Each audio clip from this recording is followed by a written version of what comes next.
Sir ಎಷ್ಟು ಸತಿ ಮಾಡಿದೆ ಸರ್, ಸಿಕ್ಕಿಲ್ಲ ಸರ್. ನನಗೆ ಇವತ್ತು ಲೈನ್ ಸಿಕ್ಕಿದೆ ಸರ್, ತುಂಬಾ ಥ್ಯಾಂಕ್ಸ್ ಸರ್. ಅಯ್ಯೋ ಅಯ್ಯೋ ಥ್ಯಾಂಕ್ ಯು ಸರ್. ಸರ್ ಪಾಪ ನಿಮ್ಮ ಮುಖದಲ್ಲಿ ನೋಡಿ ಎಷ್ಟು ಸಂತೋಷ ಇದೆ. ಹ್ಞೂ ಸರ್, ತುಂಬಾ ಸಂತೋಷ ಇದೆ ಸರ್. ನನ್ನ ಹ್ಯಾಂಡಿಕ್ಯಾಪ್ ಸರ್. ಇರ್ಲಿ ಸರ್. ಮನೇಲೇ ಇರ್ತೀನಿ ಸರ್, ಎಲ್ಲೂ ಹೋಗಲ್ಲ ಸರ್. ಮನೇಲೇ ಇರ್ತೀರಾ? ಮನೇಲೆ 24 ಗಂಟೆ ನಿಮ್ದು ಕೇಳ್ಕೊಂಡೇ ಇರ್ತೀನಿ ಸರ್. Thank you. ನನ್ಗೆ ಇವತ್ತು ಲೈನ್ ಸಿಕ್ಕಿದ್ದು ತುಂಬಾ ಥ್ಯಾಂಕ್ಸ್ ಸರ್. ಅರೆ ಒಳ್ಳೇದಾಗ್ಲಿ ಸರ್. ನಿಮ್ಮಂಥವ್ರ ಜೊತೆ ಮಾತಾಡೋದು ನಿಜಕ್ಕೂ ನಾನು ಯಾವಾಗ್ಲೂ ಮನ್ಕೊಂಡೇ ಇರ್ತೀನಿ ಸರ್, ಯಾವಾಗ್ಲೂ ನಿಮ್ದು ಕೇಳ್ಕೊಂಡೇ ಇರ್ತೀನಿ ಸರ್. ನಿಮ್ಮ ಹತ್ರ ಮಾತಾಡ್ಬೇಕಂತ ತುಂಬಾ ದಿವಸದಿಂದ ಕಷ್ಟ ಬರ್ತಿದ್ದೆ ಸರ್, ಲೈನೇ ಸಿಕ್ತಿದಿಲ್ಲ ಸರ್. ಇವತ್ತು ಲೈನ್ ಸಿಕ್ಕಿದೆ, ಬಹಳ ಸಂತೋಷ. ಯಾರಿದ್ದಾರೆ ನಿಮ್ಮ ಜೊತೆ? ನಮ್ ಜೊತೆ ನಮ್ಮ ಮನೆಯವ್ರು ಇದಾರೆ ಸರ್. ಸಣ್ಣ ಅಂಗಡಿ ಇಟ್ಕೊಂಡಿದೀವಿ, ಅದರಲ್ಲೇ ಜೀವನ ಮಾಡ್ತಾರೆ ಸರ್. ಅವ್ರು ನಾನು ಮನೆಗೆ ಹೇಳ್ತೀನಿ, ನಂದು ಹ್ಯಾಂಡಿಕ್ಯಾಪ್ ಆಗಿದೆ, ಶುಗರ್ ಬಂದು ನರ ಎಲ್ಲ ವೀಕ್ನೆಸ್ ಆಗಿ ಕಾಲ್ ನಡೆಯಕ್ಕಾಗಲ್ಲ ಸರ್. ಮನೆಗೆ ಹೇಳ್ತೀನಿ ಯಾವಾಗ್ಲೂ. ಅಂದ್ರೆ ಹುಟ್ಟಿನಿಂದನ ಅಥವಾ ಮಧ್ಯದ? ಇಲ್ಲ ಸರ್, ಸೆಂಟ್ರಲ್ ಇವಾಗ 2-3 ವರ್ಷದಿಂದ ಆಗಿದೆ ಸರ್. ಓಹೋ, ಆ ಮುಂಚೆ ಏನ್ ಮಾಡ್ತಿದ್ರಿ ನೀವು? ಮುಂಚೆ ನಾನೇ ಅಂಗಡಿ ನಡ್ಕೊಂತಿದ್ದೆ ಸರ್, ಮನೇಲೆ ಪೆಟ್ಟಿಗೆ ಅಂಗಡಿ ಇಟ್ಕೊಂಡಿದೀವಿ ಸರ್, ಅದನ್ನೇ ನಡ್ಕೊಂಡಿರ್ತಿದ್ವು. ಇವಾಗ ನನಗೆ ಕೂರಕ್ಕೆ ಎದ್ದು ಕುಂತ್ಕೊಂತೀನಿ ಸರ್, ನಡೆಯಕ್ಕಾಗಲ್ಲ. ಇವಾಗ ಅವರೇ ನೋಡ್ಕೊಂತಿದಾರೆ ಸರ್ ನಮ್ಮ ಮನೆಯವರು. ಓಕೆ, ಈ 2 ವರ್ಷದ ಹಿಂದೆ ನೀವು ಓಡಾಡ್ಕೊಂಡು ಚೆನ್ನಾಗಿದ್ರಿ? ಒಂದೊಂದ್ ಸ್ವಲ್ಪ ಓಡಾಡ್ತಿದ್ದೆ ಸರ್, ಅಷ್ಟು ಇಲ್ಲ. ಸ್ವಲ್ಪ ಟೈಫಾಯ್ಡ್ ಜ್ವರ ಬಂದ್ರೆ ನರ್ವ್ಸ್ ಪ್ರಾಬ್ಲಮ್ ಆಗಿದೆ ಅಂತ ಹೇಳಿದ್ರು ಡಾಕ್ಟ್ರು. ಟೈಫಾಯ್ಡ್ ಜ್ವರ ಬಂದಾಗ ನರ್ವ್ಸ್ ಪ್ರಾಬ್ಲಮ್ ಆಗಿದಪ್ಪ, ಸ್ವಲ್ಪ ಚೆನ್ನಾಗಿ ಮೆಡಿಸಿನ್ ತಗೊಂಡ್ರು. ನಾನು ತಗೊಂಡಿಲ್ಲ ಸರ್ ಆವಾಗ, ಹಂಗಾಗಿ ಈ ತರ ಆಗ್ಬಿಡ್ತು ಸರ್. ಸರಿಗ್ ತಗೊಂಡಿಲ್ಲ, ನಾನು ನಡೀತಾ ಇದ್ದೀನಿ ಸ್ವಲ್ಪ ಚೆನ್ನಾಗಿದ್ದೀನಿ ಅಂತ, ಹಂಗಾಗಿ ಈ ತರ ಆಗ್ಬಿಡ್ತು ಸರ್. ಪಾಪ, ಆಯ್ತು, ಒಳ್ಳೇದಾಗ್ಲಿ. ನಾನು ಇವಾಗ ನನ್ನ ಜೀವ ಯಾಕಿದೆ ಅಂತ ಸುಮ್ಕೆ 24 ಗಂಟೆ ಮನೆಗಿರ್ತೀನಿ ಸರ್. 2 ವರ್ಷದಿಂದ ಮನೇಲೇ ಮನೆಗಿರ್ತೀನಿ ಸರ್. ಹೊರಗಡೆ ಪ್ರಪಂಚ ಹೆಂಗಿದೆ ಅಂತಾನೂ ನೋಡಿಲ್ಲ ಸರ್.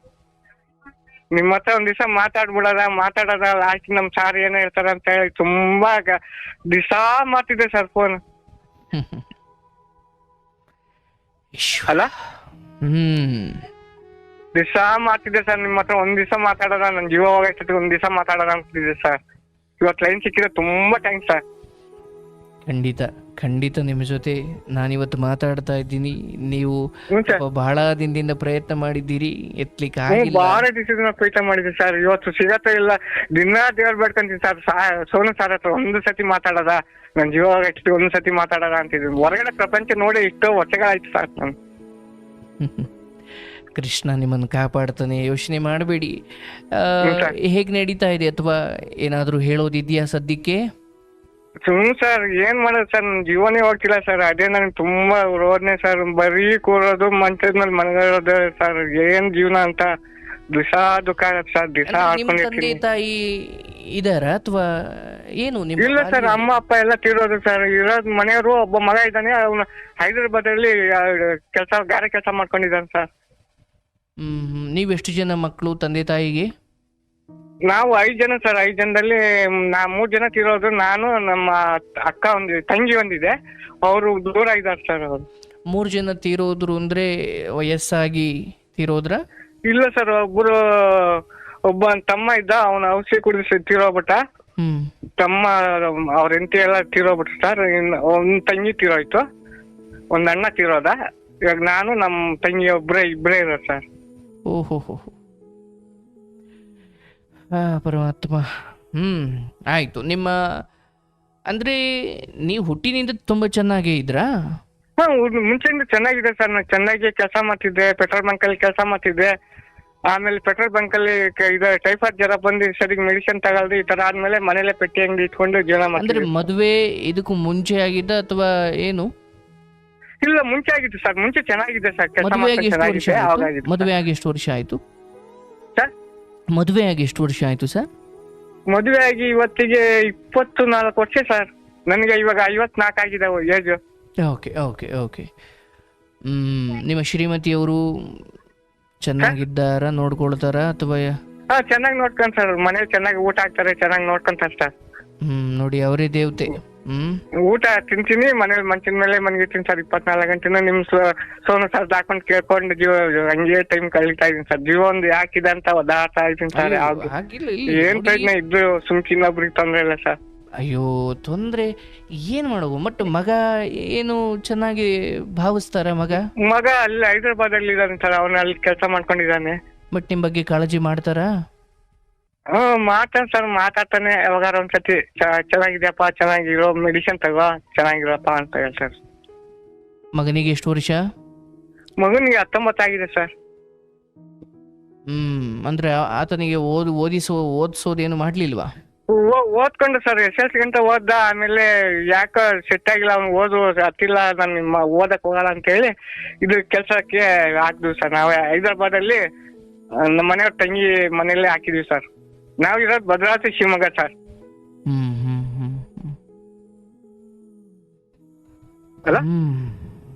ಬಟ್ ಚೆನ್ನಾಗಿದ್ದ ಸಮಯದಲ್ಲಿ ಮನೆ ಪನೆ ಏನಾದ್ರು ಮಾಡ್ಕೊಂಡಿದ್ರಾ? ಒಂದ್ ಮನೆ ಇದೆ ಸರ್, ಸ್ವಂತ ಮನೆ ಇದೆ. ಅದು ನಮ್ಮ ತಾತ ಅವ್ರದ್ದು, ನಮ್ಮ ಅಜ್ಜ ಅವ್ರ ಕಾಲಿಂದ ಒಂದ್ ಮನೆ ಇದೆ ಸರ್. ಅಂದ್ರೆ ಮಾಳಿಗೆ ಮನೆನಾ? ಇಲ್ಲ, ಸ್ವಂತ ಮನೆನೇ ಇದೆ ಸರ್. ಸ್ವಂತ ಅಂದ್ರೆ ಮನೆನೇ. ಎಂಚಿನ ಮನೆನಾ, ಮೋಲ್ಡ್ ಮನೆನಾ? ಹಂಚಿನ ಮನೆ ಸರ್, ಹಂಚಿನ ಮನೆನೇ ಸರ್. ಹಂಚಿನ ಮನೆ, ಆಯ್ತು. ಅಂದ್ರೆ ಅಂಗಡಿ, ಹಳೆ ಕಾಲದ ಮನೆ ಸರ್. ನಿಮ್ಮ ಮನೆಯಲ್ಲೇ ಅಂಗಡಿ ಇಟ್ಕೊಂಡಿದ್ದೀರಾ? ಸಣ್ಣ ಮನೆಯಲ್ಲೇ ಕಮ್ಮಿ ಇದೆ ಸರ್. ಇದು ಸಣ್ಣ ಮನೆಯಲ್ಲೇ ಅಕ್ಕಪಕ್ಕ ಮನೆಗಳು ಬಂದು ಅವು ಸಕ್ಕರೆ, ಟೀ ಪುಡಿ, ಹಾಲು ಹಂಗ್ ತಗೊಂಡು ಹೋಗ್ತಾರೆ ಸರ್. ಬಟ್ ಅದು ನಿಮ್ಮ ಶ್ರೀಮತಿಯವರೇ ಎಲ್ಲವನ್ನು ನಡೆಸ್ಕೊಂಡು ಹೋಗ್ತಾರೆ? ಅವರೇ ನಡ್ಕೊಂಡು ಹೋಗ್ತಿದ್ದಾರೆ ಸರ್. ನಮ್ಮ ಶ್ರೀಮತಿಯವರೇ ನಡ್ಕೊಂಡು ಹೋಗ್ತಾರೆ. ಬದುಕಿಗೆ, ಊಟಕ್ಕೆ, ಮನೆಯ ನೋಡ್ಕೊಂಡು ಹೋಗ್ಲಿಕ್ಕೆ ಪರವಾಗಿಲ್ವಾ? ಒಟ್ಟಿಗೆ ಏನು ತೊಂದರೆ ಇಲ್ಲ ಸರ್. ಅದೇ ರೇಷನ್ ಅಕ್ಕಿ ಬರುತ್ತಲ್ಲ, ಅದು ಸ್ವಲ್ಪ ಮನೇಲಿ ಇದೆ.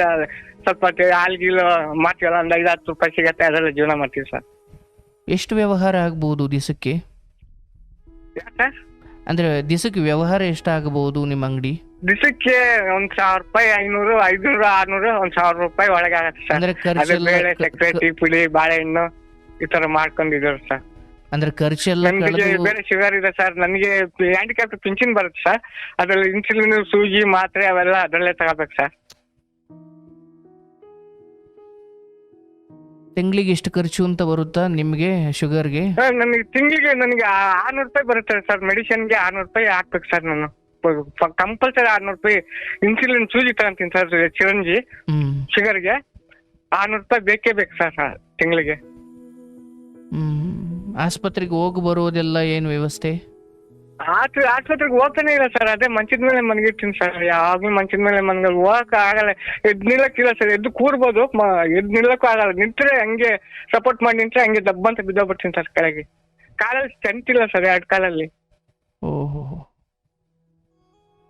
ಏನ್ ಕಾರಣಕ್ಕೆ ಶುಗರ್ ಬಂದಿದ್ದು ಈ ತರ? ಶುಗರ್ ಆವಾಗ ಬಂದಿದ್ದು ಸರ್. ಅದು ನನ್ಗೆ ಬಂದು ತುಂಬಾ ದಿವಸ ಆಯ್ತು ಸರ್ ಶುಗರ್ ಬಂದು. ಅಂದ್ರೆ ಮದುವೆಗೆ ಮುಂಚೆನೆ ಇತ್ತ? ಇಲ್ಲ, ಮದುವೆ ಅವೆಲ್ಲ ಏನಿಲ್ಲ ಸರ್. ಮದುವೆ ಆದ್ಮೇಲೆ ಬಂದಿದ್ದು ಸರ್. ಅವಾಗೆಲ್ಲ ಚೆನ್ನಾಗಿದೆ ಸರ್. ಅಂದ್ರೆ ಕೆಲಸ ಮಾಡ್ಕೊಂಡಿದ್ದೆ, ಪೆಟ್ರೋಲ್ ಬಂಕ್ ಅಲ್ಲಿ ಕೆಲಸ ಮಾಡ್ಕೊಂಡಿದ್ದೆ. ಏನ್ ಕಾರಣ ಅಂತೆ ಶುಗರ್ ಅಥವಾ ಇದು ಆಗ್ಲಿಕ್ಕೆ ಏನ್ ಕಾರಣ ಅಂತೆ? ಡಾಕ್ಟರ್ ಏನ್ ಹೇಳಿ? ಕಾರಣ ಏನಂತ ಹೇಳಿಲ್ಲ ಸರ್. ಶುಗರ್ ಬಂದಿದಪ್ಪ, ನೀನ್ ಮೆಡಿಸಿನ್ ತಗೋಬೇಕು, ಮಾತ್ರೆ ತಗೋಬೇಕು ಅಂತ ಹೇಳಿ ಇದ್ ಮಾಡಿದ್ ಸರ್. ಅವಾಗ ಹೋಗಿದ್ದ ಅಷ್ಟೇ, ಮತ್ತಿನ್ನ ಹಾಸ್ಪಿಟ್ಲಿಗೆ ಹೋಗಿಲ್ಲ ಸರ್. ಬಟ್ ಯಾರು ಸಂಬಂಧಿಕರು ಯಾರು ಸ್ವಲ್ಪ ಸರಿ ಮಾಡುವ? ಯಾರಿಲ್ಲ ಸರ್, ಸಂಬಂಧಿಕರು ಯಾರಿಲ್ಲ. ನಮ್ ಅವ್ನ ತಂಗಿ ಇದೆ, ಅವರು ದೂರ ಇದಾರೆ ಸರ್.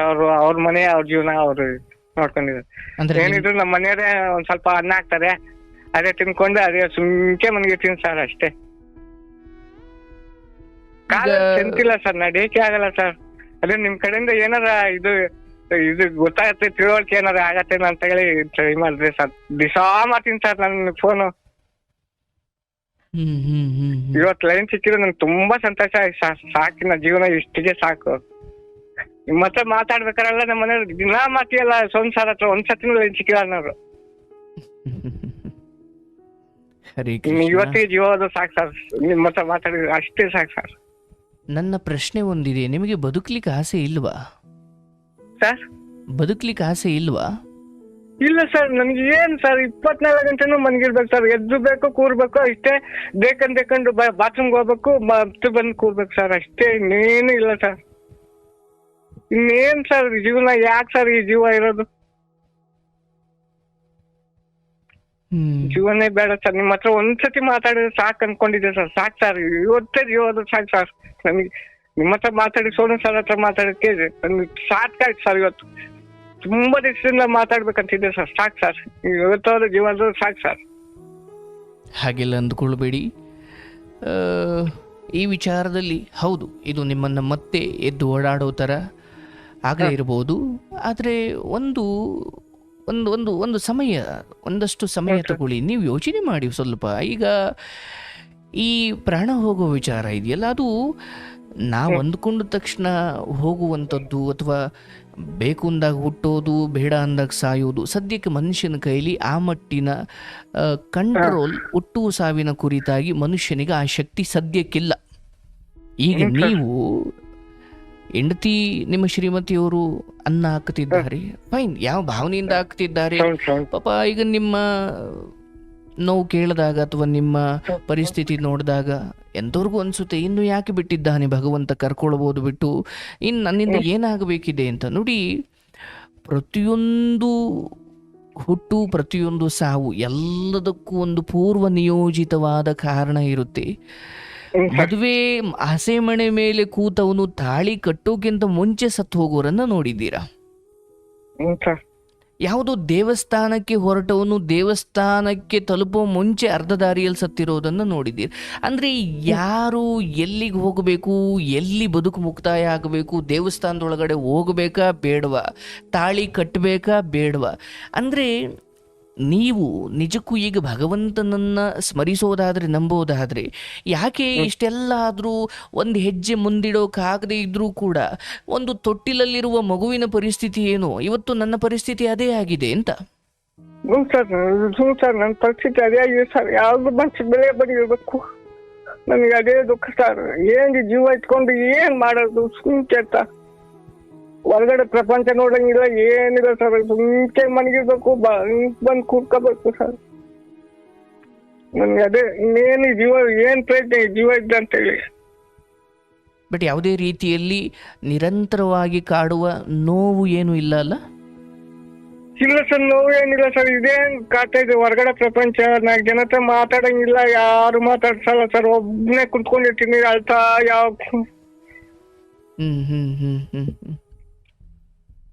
ಯಾರಿಲ್ಲ, ಒಬ್ನೇ ಕುತ್ಕೊಂಡಿರ್ತೀನಿ ಸರ್. ಒಬ್ನೇ ಮಾತಾಡೋ, ಒಬ್ನೇ ಆಡ್ಕೊಂಡು ಏನ್ ಜೀವನ ಅಂತ ಹೇಳಿ.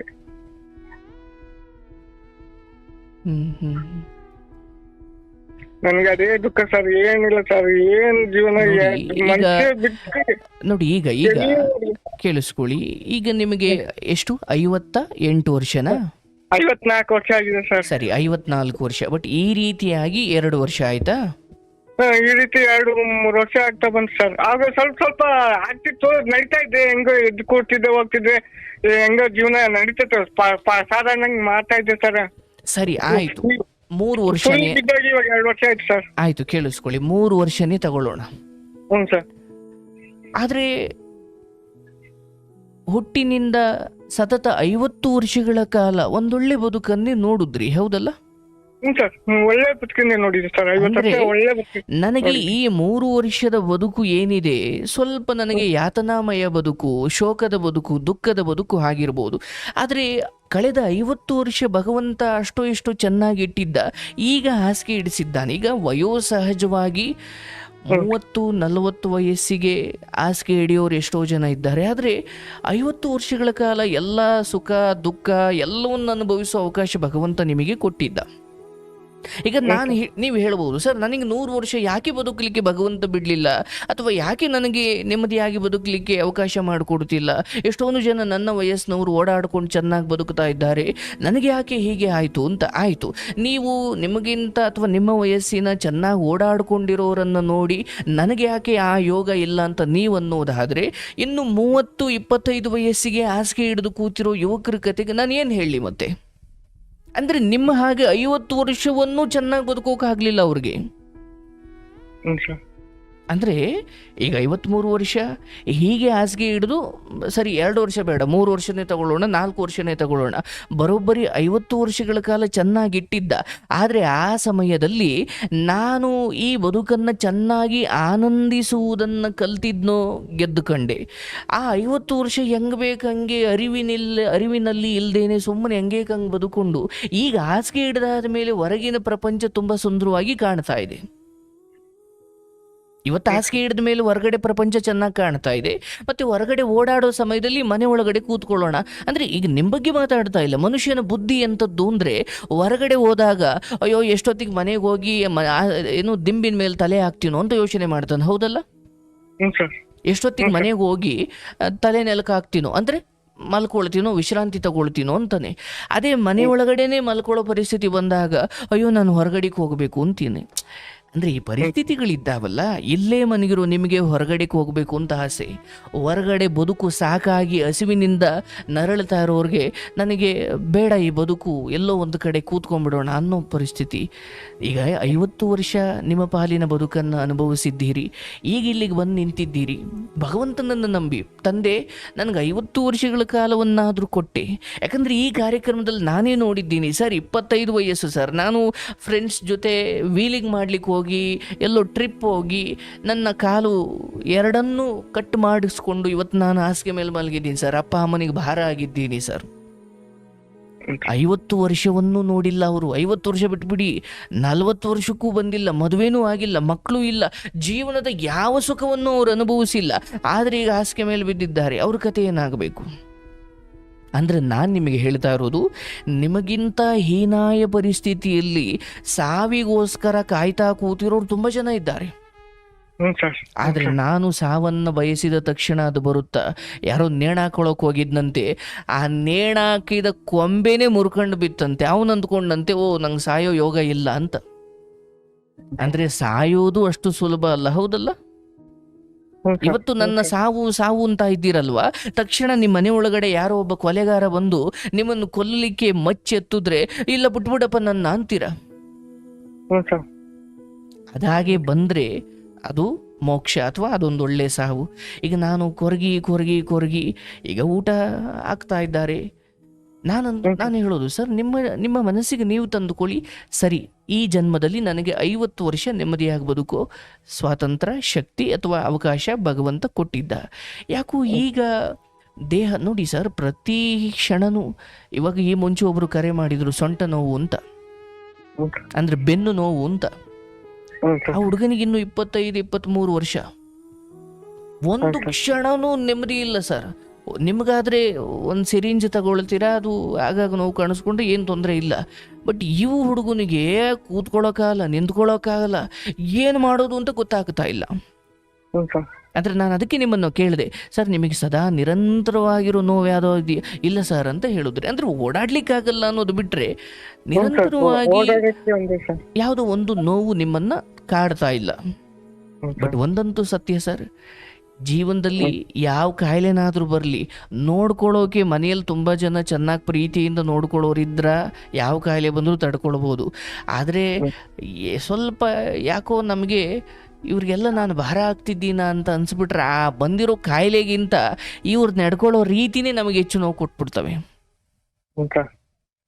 ಆದರೆ ನಿಮ್ಮ ಪ್ರಾಣ ಪಕ್ಷಿ ಹಾರಿ ಹೋಗುವ ಮುನ್ನ ಇಲ್ಲಿವರೆಗೂ ನಿಮ್ಮ ಜೀವನ ಹೇಗಿತ್ತು? ಇವತ್ತು ಕಳೆದ 2 ವರ್ಷದಿಂದ ಹೇಗೋ ಮನೆ ನೋಡಿಕೊಂಡು ಸಂಸಾರ ನೋಡಿಕೊಂಡು ನನಗೆ 3 ಹೊತ್ತು ಊಟ ಹಾಕ್ತಿರೋ ಹೆಂಡತಿಯನ್ನು ನಾನು ದೇವರು ಅಂತ ಭಾವಿಸಬೇಕು. ಈಗ ಊಟ ಹಾಕೋರೆಲ್ಲ ಪ್ರೀತಿಯಿಂದಲೇ ಹಾಕ್ತಾರೆ ಅಂತ ಇಲ್ಲ, ಬೈಕೊಂಡು ಹಾಕಬಹುದು. ಆದ್ರೆ ಅವ್ರು ಬೈಕೊಂಡು ಹಾಕಿದ್ರು ಪ್ರೀತಿಯಿಂದ ಹಾಕಿದ್ರು ನನಗೆ ಹೊಟ್ಟೆ ತುಂಬತಲ್ಲ, ನಾನು ಅದಕ್ಕೆ ಕೃತಜ್ಞನಾಗಿರಬೇಕು. ಹಾಗಾಗಿ ನಿಮ್ಮ ಆಯಸ್ಸು ಅಥವಾ ನೀವು ಬಹುಶಃ ನಿಮ್ಮ ಜೀವನ ಇನ್ನೊಂದು ಅರ್ಧ ಡಜನ್ ಇದೆ ಅಂತ ನಾನಾದರೂ ಭಾವಿಸ್ತೀನಿ. ಆದರೆ ನನ್ನ ಪ್ರಕಾರ ಕೆಲವೊಂದು ನರಳಾಟಗಳನ್ನು ನೋಡಿದಾಗ ಬದುಕೋದಕ್ಕಿಂತ ಅವರಿಗೆ ಸಾವು ಕೊಟ್ಬಿಡಪ್ಪ ತಂದೆ ಅಂತ ಪ್ರಾರ್ಥನೆ ಮಾಡೋ ಸ್ಥಿತಿಗಳು ಬರ್ತಾವಂತೆ. ಸರ್ ದಿನ ನಾನು ಅದೇ ಬೆಳಗ್ಗೆ ಎದ್ದು ಪ್ರಾರ್ಥನೆ ಮಾಡ್ಕೊಂಡು ಸರ್, ದೇವ್ರೆ ಬೇಕರ್ಕ ಯಾಕೆ ಈ ಜೀವನ ಅಂತ ಸರ್. ಬೆಳಗ್ಗೆ ಎದ್ದ ದೇವ್ರಿಗೆ ಅನ್ಕೊಂತೀನಿ, ಯಾಕಪ್ಪ ಇಕ್ಕಿದೆ ಇನ್ನ ಈ ಜೀವ ಅಂತ. ಇಲ್ಲ ನೋಡಿ, ನಾನು ಹೇಳೋದು ಯಾವುದೋ ಕಾರಣಕ್ಕೆ ಭಗವಂತ ನೋಡಿ, ನಮ್ಮ ಈ ಭೂತಾಯಿಯ ಋಣ ಮುಗೀತು ಅಂದಾಗ ನಿಮ್ಮ ಹೆಂಡತಿ ಮಕ್ಕಳು ಕಾಲಿಡ್ಕೊಂಡು ನಿಮ್ಮನ್ನು ಇರಿ ಅಂದ್ರೂ ನೀವಿರೋಕ್ಕಾಗಲ್ಲ.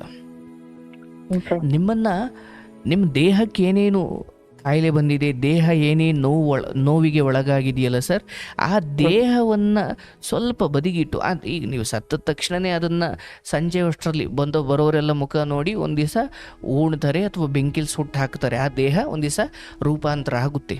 ಈಗ ದೇಹವಾಗಿ ಕಾಣ್ತಿರೋದು ನಾಳೆ ಯಾವುದೋ ಹುಳ ಅಪ್ಪಟೆಗಳಿಗೆ ಆಹಾರ ಆಗುತ್ತೆ, ಇಲ್ಲ ಬೂದಿ ಆಗುತ್ತೆ, 2ರ 1 ಆಗುತ್ತೆ, ಆಯಿತು. ಆದರೆ ನಿಮ್ಮನ್ನು ನೀವು ಕಂಡುಕೊಳ್ಳಿ, ಈ ಕೂತ ಜಾಗದಲ್ಲಿ ನಾನು ಯಾರು? ಈ ಈ ಈ ದೇಹಕ್ಕೆ ನನಗೆ ಇಷ್ಟೊಂದು ಕಾಯಿಲೆ ಬಂದಿದೆ, ಅಥವಾ ಈ ದೇಹವನ್ನು ನಾನಿಲ್ಲಿ ಒದ್ದುಕೊಂಡು ಕೂತಿದ್ದೀನಲ್ಲ, ಈ ದೇಹ ನನ್ನ ಜೊತೆ ಬರುತ್ತಾ? ಇಲ್ಲ. ಅಂದರೆ ನನ್ನ ಕೈಗೆ ನಾನು ಇಂಜೆಕ್ಷನ್ ಕೊಟ್ಕೊಳ್ತಾ ಇದ್ದೀನಿ. ಅಂದರೆ ನಾನು ಬೇರೆ, ಕೈ ಬೇರೆ. ನಾನು ಬದುಕಬೇಕು ಅಥವಾ ನಾನು ಸಾಯಬೇಕು ಅಂತ ಒಳಗಡೆ ಅಂತ ಇರೋನು ಯಾರೋ ಒಬ್ಬ ಇದ್ದಾನೆ. ಅವನು ಯಾರು? ಹಾಗಾದರೆ ನೋವು ದೇಹಕ್ಕೆ ಹೊರತು ಆತ್ಮಕ್ಕಲ್ಲ. ಅಂದರೆ ಈ ಎಲ್ಲ ಚಿಂತನೆಗಳನ್ನು ಮಾಡುವ ಸ್ಥಿತಿಯಲ್ಲಿ ನೀವಿಲ್ಲದೆ ಇರ್ಬೋದು, ಆದರೆ ಎಲ್ಲಿಯವರೆಗೂ ನಿಮ್ಮನ್ನು ನೀವು ಒಂದು ದೇಹವಾಗಿ ಮಾತ್ರ ನೋಡ್ತೀರಾ, ಆ ದೇಹದ ಜೊತೆ ನಿಮಗೆ ಬಂಧನಗಳು ಅಂಟಿಕೊಳ್ತವೆ. ಆದರೆ ನೀವೊಂದು ಆತ್ಮವಾಗಿ ಈ ಹಿಂದೆಯೂ ಇದ್ರಿ, ಈಗಲೂ ಇದ್ದೀರಾ, ಈ ಸತ್ತ ಮೇಲೂ ನೀವು ಬದುಕಿರ್ತೀರಿ. ಏನಂದರೆ ನಿಮ್ಮ ದೇಹವನ್ನು ಸುಟ್ಟಾಕ್ತಾರೆ ಅಥವಾ ಮುಚ್ಚಾಕ್ತಾರೆ. ಅರ್ಥಾತ್ ನೀವು ಮನೆಯಲ್ಲಿರೋ ಮಿಕ್ಸಿ ಆನ್ ಮಾಡಬೇಕಂದ್ರೆ ಕರೆಂಟ್ ಬೇಕು. ಮಿಕ್ಸಿ ಮೇಲ್ನೋಟಕ್ಕೆ ಮಿಕ್ಸಿನೇ ಖಾರ ರುಬ್ಬೋದು ಅಂತ ಅನಿಸಿದ್ರು ಮಿಕ್ಸಿ ಓಡಬೇಕಂದ್ರೆ ಕರೆಂಟ್ ಬೇಕಲ್ಲ. ಹ್ಞೂ ಸರ್. ಹಾಗೆ ನಿಮ್ಮ ದೇಹ ಒಂದು ಮಿಕ್ಸಿ, ಆದರೆ ಆ ಮಿಕ್ಸಿ ಕೆಲಸಕ್ಕೆ ಬರಬೇಕು ಅಂದರೆ ಒಳಗಡೆ ಒಂದು ಆತ್ಮ ಅಂತ ಇರಬೇಕು. ಆದರೆ ಈಗ ನೀವು ನಿಮ್ಮನ್ನು ಕಂಡುಕೊಳ್ಳುವ ಪ್ರಯತ್ನ, ಮಹಾಭಾರತದಲ್ಲಿ ಭಗವದ್ಗೀತೆ ಅಂತ ಬರುತ್ತೆ. ಆ ಭಗವದ್ಗೀತೆಯಲ್ಲಿ ಕೃಷ್ಣ ಅರ್ಜುನನಿಗೆ ಹೇಳಿದ್ದು ಇದೆ. ಅರ್ಜುನ ನಿಮ್ಮ ಥರನೇ ಏನು ಹೇಳ್ತಾನೆ? ಕೃಷ್ಣ, ಎದುರುಗಡೆ ಇರತಕ್ಕಂತಹ ಈ ಕೌರವರೇನಿದ್ದಾರೆ, ಈಗ ನಾವು ಯಾರನ್ನು ಕೊಲ್ಲಬೇಕಾಗಿದೆ, ಅವರನ್ನೆಲ್ಲ ಕೊಲ್ಲೋದು ಪಾಪ ಅಲ್ವಾ? ಅವ್ರಿಗೆಲ್ಲ ತಿದ್ಕೊಳ್ಳೋಕೆ ಅವಕಾಶ ಕೊಡಬೇಕಲ್ವಾ? ಈಗ ನಾವು ಅವರನ್ನು ಕೊಂದು ಬಿಟ್ಟರೆ ಅವರೆಲ್ಲ ನಾಶ ಆಗಿಬಿಡ್ತಾರೆ. ಅವರಿಗೆ ಪಾಪ ತಿದ್ದಿಕೊಳ್ಳೋ ಅವಕಾಶನೇ ಇರುವುದಿಲ್ಲ ಅಲ್ವಾ? ನಾವು ಅವ್ರ ಮೇಲೆ ಕರುಣೆ ತೋರಬೇಕಲ್ವಾ ಅಂತ ಅರ್ಜುನ ಹೇಳಿದಾಗ ಕೃಷ್ಣ ಹೇಳ್ತಾನೆ, ನೋಡಪ್ಪ ಅರ್ಜುನ, ಈಗ ನಿನ್ನ ಎದುರುಗಡೆ ಇರ್ತಕ್ಕಂಥ ಆ ದೇಹಗಳು, ಸೈನಿಕರ ರೂಪದಲ್ಲಿ ನಿಂತಿರುವ ಆ ದೇಹಗಳನ್ನು ಒಮ್ಮೆ ನೋಡು. ಈ ದೇಹಗಳು ಈಗಾಗಲೇ ಪಾಪದ ಮಿತಿಯನ್ನು ಮೀರಿ ಹೋಗ್ಬಿಟ್ಟಿದ್ದಾರೆ. ಬುದ್ಧಿ ಮಾತಿಗೆ ಅವರು ಬಗ್ಗೋರಲ್ಲ. ಹಾಗಾಗಿ ನೀನು ಅರ್ಥ ಮಾಡ್ಕೋ, ಇವರನ್ನು ನಿನ್ನ ಬಾಣಗಳ ಮೂಲಕ ಕೊಂದ ತಕ್ಷಣ ಅವರು ನಾಶವಾಗ್ಬಿಟ್ರು ಅಂತ ನೀನು ಅಂದುಕೊಳ್ಬೇಡ. ಅದು ಭ್ರಮೆ. ಅವರ ದೇಹಗಳು ಮಾತ್ರ ಬಿದ್ದು ಹೋಗ್ತವೆ, ಆದರೆ ಅವರ ಆತ್ಮಗಳು ಇಲ್ಲಿನ ಪಾಪ ಪುಣ್ಯ ದಾನ ಧರ್ಮಗಳ ಆ ಪುಣ್ಯ ಪಾಪಗಳನ್ನು ಹೊತ್ಕೊಂಡು ಮುಂದಿನ ಜನ್ಮದಲ್ಲಿ ಮತ್ತೆ ಅವು ಮತ್ತೆ ಮೇಲೆದ್ದು ಹೇಳ್ತವೆ, ಅಥವಾ ಅವು ಮತ್ತೆ ದೇಹವನ್ನು ಧರಿಸ್ತವೆ, ಮತ್ತೊಂದು ಗರ್ಭದಲ್ಲಿ ಅವು ಜನನವನ್ನು ಮಾಡ್ತವೆ. ಅಂದರೆ ಅರ್ಜುನ ಅರ್ಥ ಮಾಡ್ಕೋ, ಈಗ ನೀನು ಇವರನ್ನು ಕೊಂದು ಮಾತ್ರಕ್ಕೆ ಅವರೆಲ್ಲ ನಾಶ ಆಗಿಬಿಟ್ರು ಅಂತ ಅಂದ್ಕೊಳ್ಬೇಡ. ಅವರು ಈ ಹಿಂದೆನೂ ಇದ್ದರು, ಈಗಲೂ ಇದ್ದಾರೆ, ಮುಂದೇನೂ ಇರ್ತಾರೆ. ಹಾಗಾಗಿ ನೀನು ಕೇವಲ ಆ ಧರ್ಮದ ವಿರುದ್ಧ ಯುದ್ಧ ಮಾಡ್ತಿದ್ದೀನಿ ಎಂದುಕೊಂಡು ಮಾತ್ರ ಯುದ್ಧ ಮಾಡು. ನಾನು ಇವ್ರನ್ನೆಲ್ಲ ಕೊಂದುಬಿಡ್ತೀನಿ, ಇವ್ರನ್ನೆಲ್ಲ ನಾನು ನಾಶ ಮಾಡಿಬಿಡ್ತೀನಿ ಅನ್ನೋ ಭ್ರಮೆ ಬೇಡ. ನೀನು ಅವ್ರನ್ನ ನಾಶ ಮಾಡಲಿಕ್ಕಾಗಲ್ಲ. ಅಬ್ಬಬ್ಬ ಅಂದರೆ ಅವ್ರಿಗೆ ಈ ದೇಹದಿಂದ ನೀನು ಮುಕ್ತಿ ಕೊಡ್ಬೋದಷ್ಟೇ, ಆದರೆ ಅವರು ಮತ್ತೆ ಹುಟ್ಟಿ ಬರ್ತಾರೆ. ಆದರೆ ಆ ಮತ್ತೆ ಹುಟ್ಟಿ ಬಂದಾಗ ಅವರು ಒಳ್ಳೆಯವರಾಗಿ ಬದುಕೋ ಸಾಧ್ಯತೆಗಳಿರ್ತವೆ. ಈಗ ಅವ್ರಿಗೆ ಬುದ್ಧಿ ಹೇಳೋದ್ರಿಂದ ಅವ್ರು ಒಳ್ಳೆಯವರಾಗಿ ಬದುಕೋದಿಲ್ಲ, ಅವರ ಆಲೆ ಭ್ರಷ್ಟರಾಗ್ಬಿಟ್ಟಿದ್ದಾರೆ. ಈಗ ನೀನು ಅವರನ್ನು ಕೊಲ್ಲು, ಮತ್ತೊಂದು ದೇಹವನ್ನು ಹೊತ್ತುಕೊಂಡು ಬಂದು ಅವರು ಒಳ್ಳೆಯವರಾಗಿ ಬದುಕ್ತಾರೆ. ಅದು ಅಂದರೆ ನಾನೀಗ ಅವರನ್ನು ಕೊಲ್ಲಬೇಕು, ನಾವು ಕೊಲ್ಲೋದೇ ಅವರಿಗೆ ನಾವು ತೋರಿಸೋ ದಯೆ. ಹಾಗೆ ನಮ್ಮ ದೇಹಗಳು ಬಿದ್ದು ಹೋಗುವುದು ಕೂಡ ಕೆಲವೊಮ್ಮೆ ಪುಣ್ಯವೇ ಅಥವಾ ಅದು ನಮಗೆ ವರವೇ ಆಗಿರುತ್ತೆ. ಕಾಯಿಲೆ ಪೂರ್ತಿ ದೇಹ ಒಂದು ಕೆಲಸಕ್ಕೆ ಬಾರದೇ ಇದ್ದಾಗ ಸಹಜವಾಗಿ ಆ ದೇಹದಿಂದ ಆತ್ಮವೇ ಹೊರ ಹೋಗೋ ಕೆಲಸವನ್ನು ತಾನಾಗಿ ಮಾಡುತ್ತೆ. ಆದರೆ ಅದಕ್ಕೊಂದಷ್ಟು ಸಮಯ ಬೇಕಾಗುತ್ತೆ. ನೋಡಿ, ಮತ್ತೆ ಇದನ್ನು ನೀವು ಎರಡು ಥರ ನೋಡ್ಬೋದು. ಒಂದು, ನಿಮ್ಮ ಆಯಸ್ಸು ಮುಗಿದಾದ ಮೇಲೆ ತಾನಾಗೆ ಹೊರಟು ಹೋಗೋ ಆತ್ಮ ಒಂದು, ಅಥವಾ ಆ ಸಾವಿನ ಪ್ರಕ್ರಿಯೆ ಒಂದು ಕಡೆ. ಆದರೆ ಇದ್ದಕ್ಕಿದ್ದ ಹಾಗೆ ನಾವೇ ಏನೋ ಆತ್ಮಹತ್ಯೆ ಮಾಡ್ಕೊಳ್ಳೋದು, ನಾವೇ ಕೆರೆಗೆ ಬೀಳೋದು, ನಾವೇ ರೈಲಿಗೆ ತಲೆ ಕೊಡೋದು, ಈ ಎಲ್ಲ ಕೆಲಸವನ್ನು, ಅಂದರೆ ಆತ್ಮವನ್ನು ಹತ್ಯೆ ಮಾಡ್ಕೊಳ್ಳೋಕೆ ಹೋಗಬಾರ್ದು. ಅದಾಗೆ ಹೊರಗಡೆ ಹೋಗ್ಲಿಕ್ಕೆ ನೀವು, ಅಂದರೆ ಕೋಳಿ ಮೊಟ್ಟೆ ಇಟ್ಟ ಮೇಲೆ ಚಂದ, ನೀವು ಒಳಗಡೆ ಕೈ ಇಕ್ಕಿ ತಗೊಳ್ತೀರಾ ಅಂದಾಗ ಕೋಳಿನೂ ಸಾಯುತ್ತೆ, ಮೊಟ್ಟೆನೂ ಸಾಯುತ್ತೆ, ಹೌದಲ್ಲ? ನಿಮ್ಮ ದೇಹವನ್ನು, ನಿಮ್ಮ ಆತ್ಮ ತ್ಯಜಿಸಿ ಈ ನಿಮ್ಮ ಕಾಯಿಲೆ ಬಂದಿರೋ ದೇಹ ಇದೆಯಲ್ಲ, ಇದು ಕೊಳೆಯಾಗಿರೋ ಬಟ್ಟೆ ಥರ.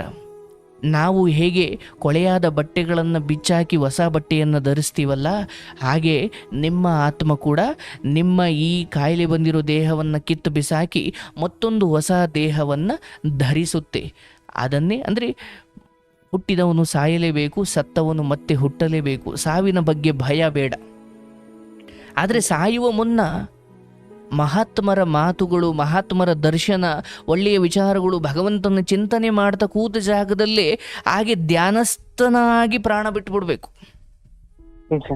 ಅಂದರೆ ಲೋಕದ ಜಂಜಾಟವನ್ನೇ ಒತ್ಕೊಂಡು ಪ್ರಾಣ ಬಿಡಬೇಡಿ ಅಂತ ನಾನು ಹೇಳ್ದೆ. ಅಂದರೆ ಅಯ್ಯೋ ನನಗೆ ಇವ್ರು ಹಿಂಗೆ ಮಾಡಿಬಿಟ್ರು, ಅಯ್ಯೋ ಅವ್ರು ಹಂಗೆ ಮಾಡಿಬಿಟ್ರು, ಅಯ್ಯೋ ನಾನು ಈ ಪರಿಸ್ಥಿತಿ ಹಿಂಗಾಯಿತು, ನನ್ನ ವಯಸ್ಸವರೆಲ್ಲ ಓಡಾಡ್ತಿದ್ದಾರೆ, ಅಯ್ಯೋ ನನಗೆ ಹಿಂಗಾಯಿತು. ನಾನು ಅಂದರೆ ಇಷ್ಟು ದಿನ ಲೋಕದ ಭಾರವನ್ನು ಒತ್ತಿದ್ದಾಯಿತು, ಈ ಸಾಯೋ ವಯಸ್ಸಲ್ಲೂ ನಾನು ಅದೇ ಭಾರವನ್ನು ಹೊತ್ತುಕೊಂಡು ಹೊರಡೋದ್ರಿಂದ ಇಲ್ಲ.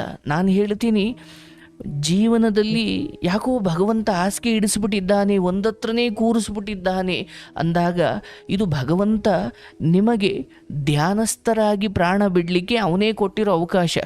ಅಕಸ್ಮಾತ್ ನೀವೀಗ ಚೆನ್ನಾಗಿದ್ದಿದ್ರೆ ಕೂತು ಒಂದು 5 ನಿಮಿಷ ಒಂದತ್ರ ಧ್ಯಾನ ಮಾಡಿ ಅಂದ್ರೂ ನಿಮಗೆ ಕೂತ್ಕೊಳ್ಳೋಕ್ಕಾಗ್ತಿರ್ಲಿಲ್ಲ. ಈಗ ಅವನೇ ಒಂದತ್ರ ಕೂರಿಸ್ಬಿಟ್ಟಿದ್ದಾನೆ. ಈಗ ನಮ್ಮಲ್ಲಿ ಪಿಂಗಳೆ ಅನ್ನೋ ವೇಶ್ಯೆ ಇದ್ಲು.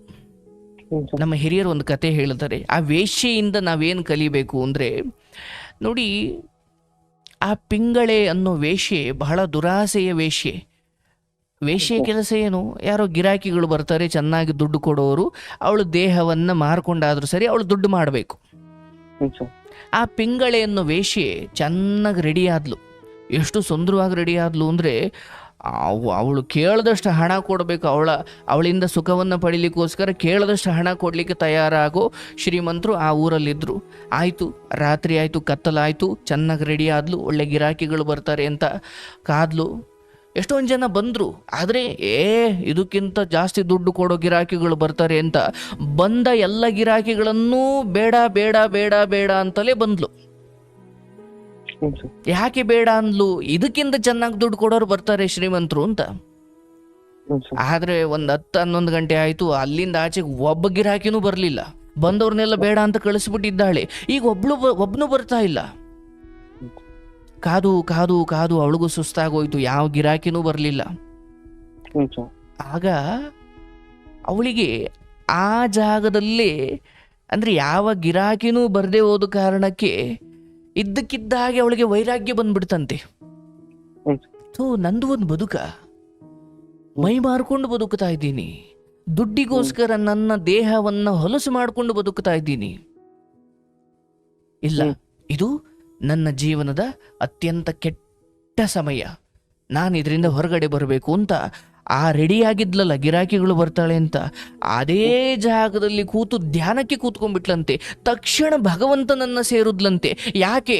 ಅವಳಿಗನ್ನಿಸ್ತಂತೆ, ನನ್ನ ಹೃದಯದಲ್ಲೇ ಇರುವ ಸದಾ ಸುಖವನ್ನು ಕೊಡುವ ಭಗವಂತನನ್ನ ಬಿಟ್ಟು ನಾನು ಈ ಪಾಪಿಗಳಿಗೆ ಸುಖ ಕೊಡ್ಲಿಕ್ಕೋಸ್ಕರ ಕಾಯ್ತಾ ಕೂತಿದ್ನಲ್ಲ, ನಾನೆಂಥ ಪಾಪಿ ಅನ್ನಿಸ್ಬಿಡ್ತಂತೆ. ತಕ್ಷಣ ಧ್ಯಾನಸ್ಥ ಸ್ಥಿತಿಯಲ್ಲಿ ಕೂತು ಹಸಿವು, ಅಂದರೆ ಊಟ ಸೇರದೆ ನಿದ್ದೆ ಬಾರದೆ ಒಂದು ಕ್ಷಣ ಹಾಗೆ ಹಸಿವಿನಿಂದ ಇದ್ದು ತನ್ನ ಪ್ರಾಣವನ್ನ ತ್ಯಾಗ ಮಾಡಿದ್ಲು. ಅಂದ್ರೆ ಆ ವೇಶ್ಯೆ ಸುಖಕ್ಕೋಸ್ಕರ, ಹಣಕ್ಕೋಸ್ಕರ ಆತೋರಿತಾ ಇದ್ದ ಒಬ್ಬಳು ವೇಶ್ಯೆ ಇದ್ದಕ್ಕಿದ್ದ ಹಾಗೆ ಭಗವಂತನ ಸಾಕ್ಷಾತ್ಕಾರ ಆಯಿತು. ಯಾವಾಗ ಗಿರಾಕಿಗಳು ಬರ್ಲಿಲ್ವೋ, ಬಂದವ್ರನ್ನೆಲ್ಲ ಈಕೆ ದುರಾಸೆಯ ಕಾರಣಕ್ಕಾಗಿ ಇದಕ್ಕಿಂತ ಜಾಸ್ತಿ ದುಡ್ಡು ಕೊಡೋರು ಬರ್ತಾರೆ ಗಿರಾಕಿಗಳು ಅಂತ ಬಂದವ್ರನ್ನೆಲ್ಲ ಕಳಿಸ್ಬಿಟ್ಟಿದ್ಲು. ಮತ್ತೆ ಯಾರೂ ಬರಲಿಲ್ಲ. ತಕ್ಷಣ ಅವಳಿಗೆ ಜೀವನದ ಬಗ್ಗೆ ಜಿಗುಪ್ಸೆ ಬಂತು. ತಕ್ಷಣ ಅವಳು ಭಗವಂತನನ್ನ ಕೂತ ಜಾಗದಲ್ಲಿ ಜಪಿಸೋದಿಕ್ಕೆ ಶುರು ಮಾಡಿದ್ಲು. ಹಾಗೆ ಜಪಿಸಿದ ಕಾರಣಕ್ಕಾಗಿ ಆ ವೇಶ್ಯೆಗೂ ಕೂಡ ಭಗವಂತ ಒಲಿದ ಅಂತ ಒಂದು ಕತೆ.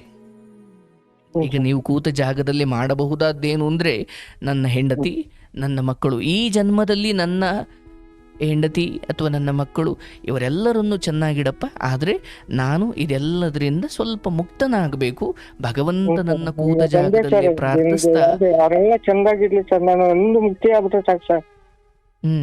ಇನ್ನೇನು ಆಸೆ ಇಲ್ಲ ಸರ್. ಏನು?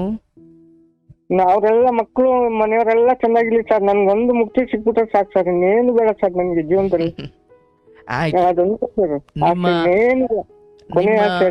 ಆಸೆಯಂತೆ ನೀವು ಇದರ ಮೇಲೂ ಯಾರಿಗೂ ಭಾರ ಆಗದ ಹಾಗೆ ಭಗವಂತ ನಿಮಗೆ ಮುಕ್ತಿ ಕೊಡ್ತಾನೆ, ಖಂಡಿತ ಕೊಡ್ತಾನೆ. ನಿಮಗೆ ಅದ್ರ ಬಗ್ಗೆ ಭಯ ಬೇಡ. ಯಾಕಂದ್ರೆ ಮನುಷ್ಯ ಬದುಕಬೇಕು ಅಂತ ಅನ್ನೋರು ಒಂದು ಕಡೆ ಆದರೆ, ಸಾವು ಬಂದರೆ ಸಾಕಪ್ಪ ಅನ್ನೋರು ಇನ್ನೊಂದು ಕಡೆ. ಅವೆಲ್ಲವನ್ನ ಪರಿಸ್ಥಿತಿ, ದೇಹದ ಸ್ಥಿತಿ, ಹಣಕಾಸು ಸ್ಥಿತಿ, ಇವೆಲ್ಲವೂ ಮನುಷ್ಯನ ಬದುಕಬೇಕು ಸಾಯಬೇಕು ಅನ್ನೋದನ್ನು ನಿರ್ಧಾರ ಮಾಡ್ತವೆ. ನಿಮ್ಮ ಹೆಂಡತಿ ಮಕ್ಕಳು ಅವರೆಲ್ಲರೂ ಚೆನ್ನಾಗಿರ್ತಾರೆ. ಜೊತೆಗೆ ನನ್ನ ತುಂಬು ಹಾರೈಕೆ ಯಾರಿಗೂ ಹೆಚ್ಚು ಭಾರ ಆಗದ ಹಾಗೆ ಅತಿ ಬೇಗ ನಿಮ್ಮ ದೇಹಕ್ಕೆ ಅರ್ಥಾತ್ ನಿಮ್ಮ ಎಲ್ಲ ಯಾತನೆಗಳಿಗೂ ಒಂದು ಮುಕ್ತಿ ಸಿಗುತ್ತೆ. ಇದು ನನ್ನ ಹಾರೈಕೆ. ಸರ್ ಇದು ನಮ್ಮ ಮತ್ತೆ ರಿಪೀಟ್ ಕೇಳ್ಬೇಕಂದ್ರೆ ಮತ್ತೆ ಎಲ್ಲಿಗೋಲ್ಲ ಸರ್ ಇದು? ಅಲ್ಲೇ ಇರುತ್ತೆ, ನೀವು ಯಾವಾಗ ಬೇಕಾದರೂ ನೋಡ್ಬೋದು. ನಾನು ದಿನ ನಿಂದೆ ಕೇಳ್ತಿರ್ತೀನಿ ಸರ್, ಬೆಳಗ್ಗೆಯಿಂದ ರಾತ್ರಿವರೆಗೂ ರಾತ್ರಿ ನಿದ್ದೆ ಹೊರಗಂಟೆ ಹಾಕೊಂಡು ಕೇಳ್ತಾ ಇರ್ತೀನಿ ಸರ್. ಯಾರ್ದು ಬಂದ್ರು ಕೇಳ್ತಾ ಇರ್ತೀನಿ ಸರ್. ನಾನು ಮತ್ತೆ ಇದನ್ನ ಕೇಳ್ತಾನೆ ಇರ್ತೀನಿ ಸರ್. ನನಗೆ ಇದು ಮತ್ತೆ ಇಲ್ಲೇ ಇರುತ್ತೆ ಸರ್ ಇವಾಗ? ಖಂಡಿತ ಇಲ್ಲೇ ಇರುತ್ತೆ, ನೀವು ಯಾವಾಗ ಬೇಕಾದರೂ ಕೇಳ್ಬೋದು. ನಾನು ಎಲ್ಲಾರ್ದು ನಿಮ್ದು ಎನಿ ಟೈಮ್ ಕೇಳ್ತಿರ್ತೀನಿ ಸರ್. ಬೆಳಗ್ಗೆ ಇದ್ರೆ 6 ಗಂಟೆಯಿಂದ ರಾತ್ರಿವರೆಗೂ ಕೇಳ್ತಾನೆ ಇರ್ತೀನಿ ಸರ್. ಯಾವ ಲೈನರ ಬರ್ಲಿ ಯಾವ್ದಾರ ಬರ್ಲಿ ಅವ್ರದ್ದೆಲ್ಲ ಹೇಳ್ತಿರ್ತಾರ ಸರ್, ಕೇಳ್ತಾ ಇರ್ತೀನಿ. ನಂಗೆ ತುಂಬಾ ಇದಾಗುತ್ತೆ ನಿಮ್ಮ ಹತ್ರ ಮಾತಾಡ್ತೀನಿ. ನಾನು ಎಷ್ಟು 2 ವರ್ಷದಿಂದ ಟ್ರೈ ಮಾಡ್ತಾನೆ ಇದ್ದೆ ಸರ್. ಡೈಲಿ ನನ್ನ ಮಗಳು ಅನ್ನೋದು ಏನಪ್ಪ ಮಾಡ್ತಿದ್ದೆ ಇನ್ನ ಚಿಕ್ಕ ಸೋಮ ಸಾರ್ ಅಂತ. ತುಂಬಾ ಥ್ಯಾಂಕ್ಸ್. ನೋಡಿ ನಿಮ್ಮಂಥವರ ಬಾಯಿಂದ ಈ ಕಾರ್ಯಕ್ರಮದಿಂದ ಏನೋ ಒಂಚೂರು ನಿಮಗೆ ನೆಮ್ಮದಿ ಸಿಗುತ್ತೆ ಅಂದ್ರೆ ನಮಗೆ ಬಹಳ ಖುಷಿ ಅದು. ಪಾಪ ನಿಮ್ಮ ಯಾತನೆಯ ನಡುವೆಯೂ ಈ ಕಾರ್ಯಕ್ರಮ ನೋಡ್ತೀರಾ. ಬೆಳಗಿಂದ ನೋಡ್ತಾನೆ ಇರ್ತೀನಿ ರಾತ್ರಿ ಮನ್ಗಿರಂದ್ರೆ ಅದನ್ನೇ ಕೇಳ್ಕೊಂಡ್ ಮನ್ಗಿರ್ತೀನಿ ಸರ್. ಅದು ಯಾವಾಗ ಮುಗ್ದೋಗತ್ತ ಗೊತ್ತಿಲ್ಲ, ಆಗ ನಿದ್ದೆ ಮಾಡಿರ್ತೀನಿ ಸರ್. ಆರೋಗ್ಯವಾಗಿ ಭಗವಂತ ಎಷ್ಟು ದಿನ ಬದುಕಿಸ್ತಾನೋ ಗೊತ್ತಿಲ್ಲ, ಆದರೆ ನಿಮ್ಮ ಆಸೆಯಂತೆ ನೀವ್ಯಾರಿಗೂ ಭಾರವಾಗಬಾರ್ದು, ಯಾರ ಬಾಯಿಗೂ ನೀವು ಆಹಾರ ಆಗಬಾರ್ದು ಅಂತ ಒಂದು ಮುಕ್ತಿಯನ್ನು ಭಗವಂತ ನಿಮಗೆ ಕೊಡ್ತಾನೆ. ಖಂಡಿತ ಅದ್ರ ಬಗ್ಗೆ ಭಯ ಬೇಡ. ಇವತ್ತು ನೀವಿಲ್ಲಿ ಮಾತಾಡಿದ್ದೀರಾ, ಇನ್ನು ಮುಂದೆ ನಿಮ್ಮ ಜೀವನದಲ್ಲಿ ನಡೆಯೋದು ಪವಾಡ ಅಂತ ಭಾವಿಸಿ ಎಲ್ಲವೂ ಒಳ್ಳೆಯದಾಗುತ್ತೆ. ಎಲ್ಲ ನಿಮ್ಮ ತುಟಿಯನ್ನು ಒಲ್ಕೊಂಡು ಮುಖದ ಮೇಲೊಂದು ನಗು ಇಟ್ಕೊಳ್ಳಿ. ಯಾರನ್ನೂ ದೂಷಿಸಬೇಡಿ. ನಿಮ್ಮ ಸಮಯ ಹತ್ತಿರ ಇದೆ. ಆ ಹತ್ತಿರ ಇನ್ನೂ ಹತ್ತಿರ ಬರುವಷ್ಟರಲ್ಲಿ ಎಲ್ಲ ಬಂಧನಗಳಿಂದ ಹೇಗೆ ಬಾಳೆಹಣ್ಣಿನ ಸಿಪ್ಪೆ ಸುಳಿದು ಬಾಳೆಹಣ್ಣನ್ನು ಮಾತ್ರ ತಿಂತಿರೋ ಹಾಗೆ ಈ ಬಂಧನಗಳಿಂದ ಕಳಚಿಕೊಂಡು ಭಗವಂತನಲ್ಲಿ ಸೇರೋದಕ್ಕೆ ಅಂತರಂಗವನ್ನು ತಯಾರು ಮಾಡಿಕೊಳ್ಳಿ. ಯಾವುದಕ್ಕೂ ಅಂಟುಕೊಳ್ಬೇಡಿ. ಎಲ್ಲರಿಗೂ ಒಳ್ಳೆಯದನ್ನು ಹಾರೈಸಿ. ಆದರೆ ಹೇಗೆ ಯಾರು ಇಲ್ಲಿಗೆ ನಿಮ್ಮನ್ನು ಕಳಿಸಿಕೊಟ್ಟನೋ ಅವನೇ ನಿಮ್ಮನ್ನು ಪ್ರೀತಿಯಿಂದ ಬರಮಾಡಿಕೊಳ್ತಾನೆ. ದೇಹದ ಯಾತನೆಗಳು ಸ್ವಲ್ಪ ಹಾಗೆ ಉಳ್ಕೊಳ್ಬಹುದು, ಆದರೆ ನಿಮಗದೆಲ್ಲದರಿಂದ ಮುಕ್ತಿ ಸಿಗೋ ಸಮಯ ಬರುತ್ತೆ. ನೀವು ಕಾಲವನ್ನು ಭಗವಂತನನ್ನು ದೂಷಿಸಲಿಕ್ಕೆ ಹೋಗಬೇಡಿ.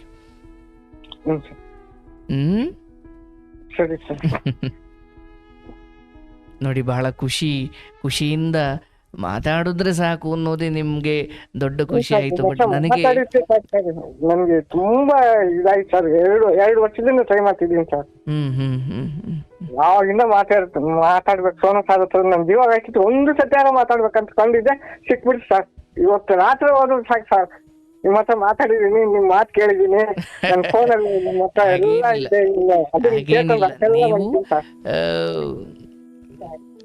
ಇನ್ನು ನಿಮ್ಮ ಆಯಸ್ಸು ಇನ್ನೂ ಇದೆ, ಯೋಚನೆ ಮಾಡಬೇಡಿ. ಬಟ್ ಅದು ನರಳಾಟದಿಂದಲೇ ಇರುತ್ತೆ ಅಂತ ನೀವು ಭಾವಿಸಬೇಡಿ.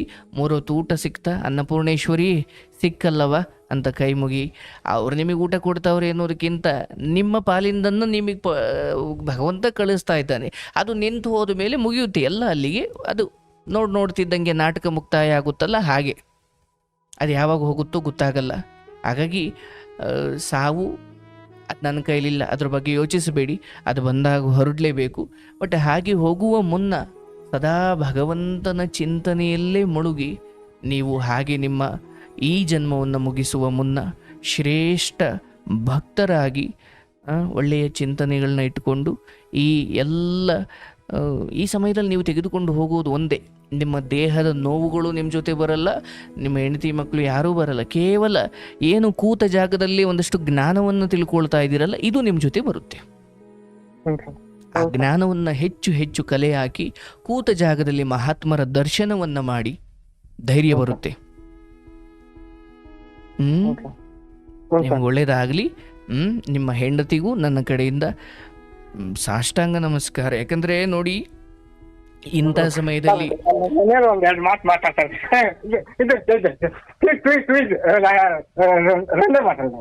ಸರ್ ಒಂದು ನಿಮಿಷ ಬಂದು ಸರ್ ನಮ್ಮ ಮನೆಗೆ ಮಾತಾಡ್ತಾರೆ.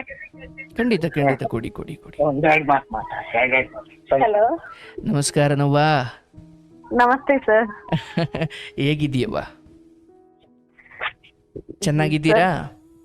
ಚೆನ್ನಾಗಿದ್ದೀವಿ ಸರ್. ಕನ್ನಡ ನನ್ಗೆ ಅಷ್ಟು ಬರಲ್ಲ. ಓ ಹೌದಾ? ಯಾವ ಭಾಷೆ ನಿಮ್ದು? ತೆಲುಗು. ಓಹೋ, ನೀವು ಅಂಗಡಿ ನೋಡ್ಕೊಳ್ತೀರಾ? ಹೌದು ಸರ್. ಪಾಪ ನೀವು ನೋಡಿ, ನನಗೆ ಬಹಳ ಖುಷಿ ಆಯಿತು. ಪಾಪ ಅವರಿಗೆ ಅವರು ಬಹಳ ಹೇಳ್ತಾ ಇದ್ರು, 3 ಹೊತ್ತು ಊಟ ಕೊಡ್ತಾರೆ ಅಂತ ಒತ್ತಿ ಒತ್ತಿ ಹೇಳ್ತಾ ಇದ್ರು. ನಿಮ್ಮ ಕರ್ತವ್ಯ ಇರ್ಬೋದು, ಆದರೆ ಈ ಸಮಯದಲ್ಲಿ ನೀವು ಅವರ ಹಸಿವನ್ನು ತಣಿಸ್ತೀರಲ್ಲವ, ನಿಮಗೂ ಭಗವಂತ ಎಲ್ಲೋ ಕಾಪಾಡ್ತಾನೆ. ಬಟ್ ಅವ್ರ ಬಗ್ಗೆ ನಿಮಗೇನಾದರೂ ಬೇಜಾರಿದೆಯಾ?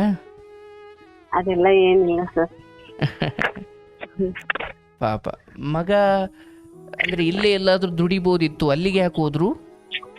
ಇಲ್ಲ ಸರ್, ಇಲ್ಲಿ ಸ್ವಲ್ಪ ಮಕ್ಕಳ ಸೈಡ್ದಿ ಮಾತು ಕೇಳ್ತಿಲ್ಲ ಅಂತೇಳಿ ಅಲ್ಲಿ ನಮ್ಮ ಅಣ್ಣ ತಮ್ಮಂದ್ರ ತಂಗಿಯವರೆಲ್ಲ ಇದ್ರಲ್ಲ, ನೋಡ್ಕೊಂತಾರ ಅಂತೇಳಿ ಅಲ್ಲಿ ಕಲ್ಸಿದ್ದೆ ಸರ್. ಮಗಳು ಕೂಡ ಅಲ್ಲೇ ಇದೆ. ಓ, ಮಗಳು ಅಲ್ಲೇ ಇದ್ದಾರಾ? ಹಾ. ಓ, ನೀವಿರೋದು ಇಬ್ರೇನಾ ಇಲ್ಲಿ? ಈಗಿರೋದು ನಾವ್ ಇಬ್ರೆ ಸರ್. ಮಕ್ಕಳು ಫಸ್ಟ್ ಇಯರ್ ಮುಗೀತು, ಅಲ್ಲಿಗೆ ಹೋಯ್ತು ಸರ್. ಆಯ್ತು ಆಯ್ತು. ನಮ್ಗೆ ಫಸ್ಟ್ ಮದ್ವೆ ಆಗಿತ್ತು ಸರ್, ಅವ್ರು ತೀರ್ಕೊಂಡ್ರು. ಏನವ? ಫಸ್ಟ್ ಮದ್ವೆ ಆಗಿತ್ತು ನಮ್ಮ ಮನೆಯವ್ರಿಗೆ. ಓಹೋ, ಓಕೆ ಓಕೆ. ಅವ್ರು ತೀರ್ಕೊಂಡ್ರು, ಆಮೇಲೆ ನನ್ನ ಮಾಡ್ಕೊಂಡ್ರು ಸರ್. Okay okay okay. ನಿಮಗೆ ಎಷ್ಟು ವರ್ಷನವ? ಸರ್ ನಿಮಗೆ ಎಷ್ಟು ವರ್ಷನವ? ನಮ್ಗ ಸರ್ 36. ಆಯ್ತು. ಮಗ ದೊಡ್ಡವನು, ಮಗಳು ದೊಡ್ಡವರ? ಮಗ ದೊಡ್ಡವನ್ ಸರ್. ಮಗನ್ಗೆ 19, ಮಗಳಿಗೆ 17 ವರ್ಷ. ನಮ್ಮ ಮನೆ ಸ್ವಲ್ಪ ಟೈಫಾಯ್ಡ್ ಜ್ವರ ಬಂದಿದೆ ಸರ್. ಅದು ನಮ್ಗೆ ಗೊತ್ತಾಗ್ಲಿಲ್ಲ, ನಾನು ಅವಾಗ ಇಲ್ಲಿ ಇದ್ದಿಲ್ಲ. ಯಾರಿಗೆ? ನಮ್ಮ ಮನೆಯವ್ರಿಗೆ. ಓಕೆ. ಅವಾಗ ನಮ್ ದೊಡ್ಡ ಹುಡುಗನಿಗೆ ಡೆಲಿವರಿಗೆ ಅಂತ ನಮ್ಮ ಅಮ್ಮವ್ರ ಮನೆಗೆ ಹೋಗಿದ್ದೆ. ಅವಾಗ ಟೈಫಾಯ್ಡ್ ಜ್ವರ ಬಂದು ಇವ್ರಿಗೆ ಗೊತ್ತಾಗ್ಲಿಲ್ಲ. ಚಿಕನ್ ಅದು ಸ್ವಲ್ಪ ತಿಂದಿದ್ದಕ್ಕೂ ಅದು ತಲೆಗೆ ಹೊಡೆದ್ಬಿಟ್ಟು ನರ ಎಲ್ಲ ವೀಕ್ನೆಸ್ ಆಗಿದೆ ಅಂತ ಡಾಕ್ಟ್ರು. ತುಂಬಾ ಜಾಗದಲ್ಲಿ ನಾವು ತೋರ್ಸಿದೀವಿ, ನಿಧಾನಕ್ಕೆ ಸರಿ ಆಗತ್ತೆ ಅಂತ ಅಂದ್ರು. ಮಣಿಪಾಲ್ಗೆ, ಬೆಂಗಳೂರಿಗೆ ಎಲ್ಲಾ ಕಡೆ ಕರ್ಕೊಂಡೋಗಿ ತೋರ್ಸಿದೀವಿ, ಆದ್ರೆ ನಿಧಾನಕ್ಕೆ ಆಗತ್ತೆ ಅಂದ್ರು, ಆದ್ರೆ ಆಗ್ಲಿಲ್ಲ. ಆಮೇಲೆ ಸಣ್ಣದಾಗಿ ಅಂಗಡಿ ಇಟ್ಕೊಂಡ್ ಮೇಂಟೈನ್ ಮಾಡ್ಕೊಂತಿದೀವಿ. ಸ್ವಲ್ಪ ದಿವಸ ನಮ್ಮ ಮನೆಯವ್ರ ಅಂಗಡಿ ವ್ಯಾಪಾರ ಮಾಡಿದ್ರು. ಈಗ 2 ವರ್ಷದಿಂದ ಅವ್ರಿಗೆ ಆಗಿಲ್ಲ. ಆಯ್ತವ. ಅದು ಈಗ ನಿಮಗೆ ಅಲ್ಲಿ ಮಂಚದ ಮೇಲೆ ಕೂತಿರೋದು ಗಂಡನಾಗಿ ಕಾಣ್ತಿರ್ಬೋದು, ಬಟ್ ಅದರ ಕರ್ಮ ಮುಗಿತಾ ಬಂದಿದೆ. ಆದರೆ ಒಂದು ಹೇಳ್ತೀನವ, ನಿನ್ನ ಕೈ ಮುಗಿದು ಕೇಳ್ಕೊಳ್ಳೋದು ಅದು ಹೊರಡುತ್ತೆ. ಹಾಗೆ ಹೊರಡುವ ಮುನ್ನ ಅದು ಅಂದ್ಕೊಳ್ತಾ ಇದೆ, ನಾನು ನನ್ನ ಹೆಂಡತಿಗೆ ಭಾರ ಆಗ್ತಿದ್ದೀನಿ ಅಂತ. ಹಾಗೆ ಅವರಿಗೆ ಆ ಜೀವಕ್ಕೆ ಹಂಗೇನು ಅನ್ನಿಸ್ಬಾರ್ದು. ಯಾವ ಮಾತು ಏನು ಹೇಳ್ದೇನೆ ನೀವು ಇದೊಂದು ಜೀವವನ್ನು ಚೆನ್ನಾಗಿ ನೋಡ್ಕೊಳ್ಳೋ, ಅದು ಹೊರಡುತ್ತೆ. ಹಾಗೆ ಹೊರಡುವ ಮುನ್ನ ನಿಮ್ಮ ಅವಶ್ಯಕತೆ ಇದೆ. ಅಲ್ಲ ಸರ್, ಈಗ ದೇವ್ರು ಹೆಂಗ್ ಬರ್ದಿದಾರೋ ನಾವ್ ಅನ್ಕೊಂಡಿದ್ದೇನು ನಡೆಯಲ್ವಲ್ಲ.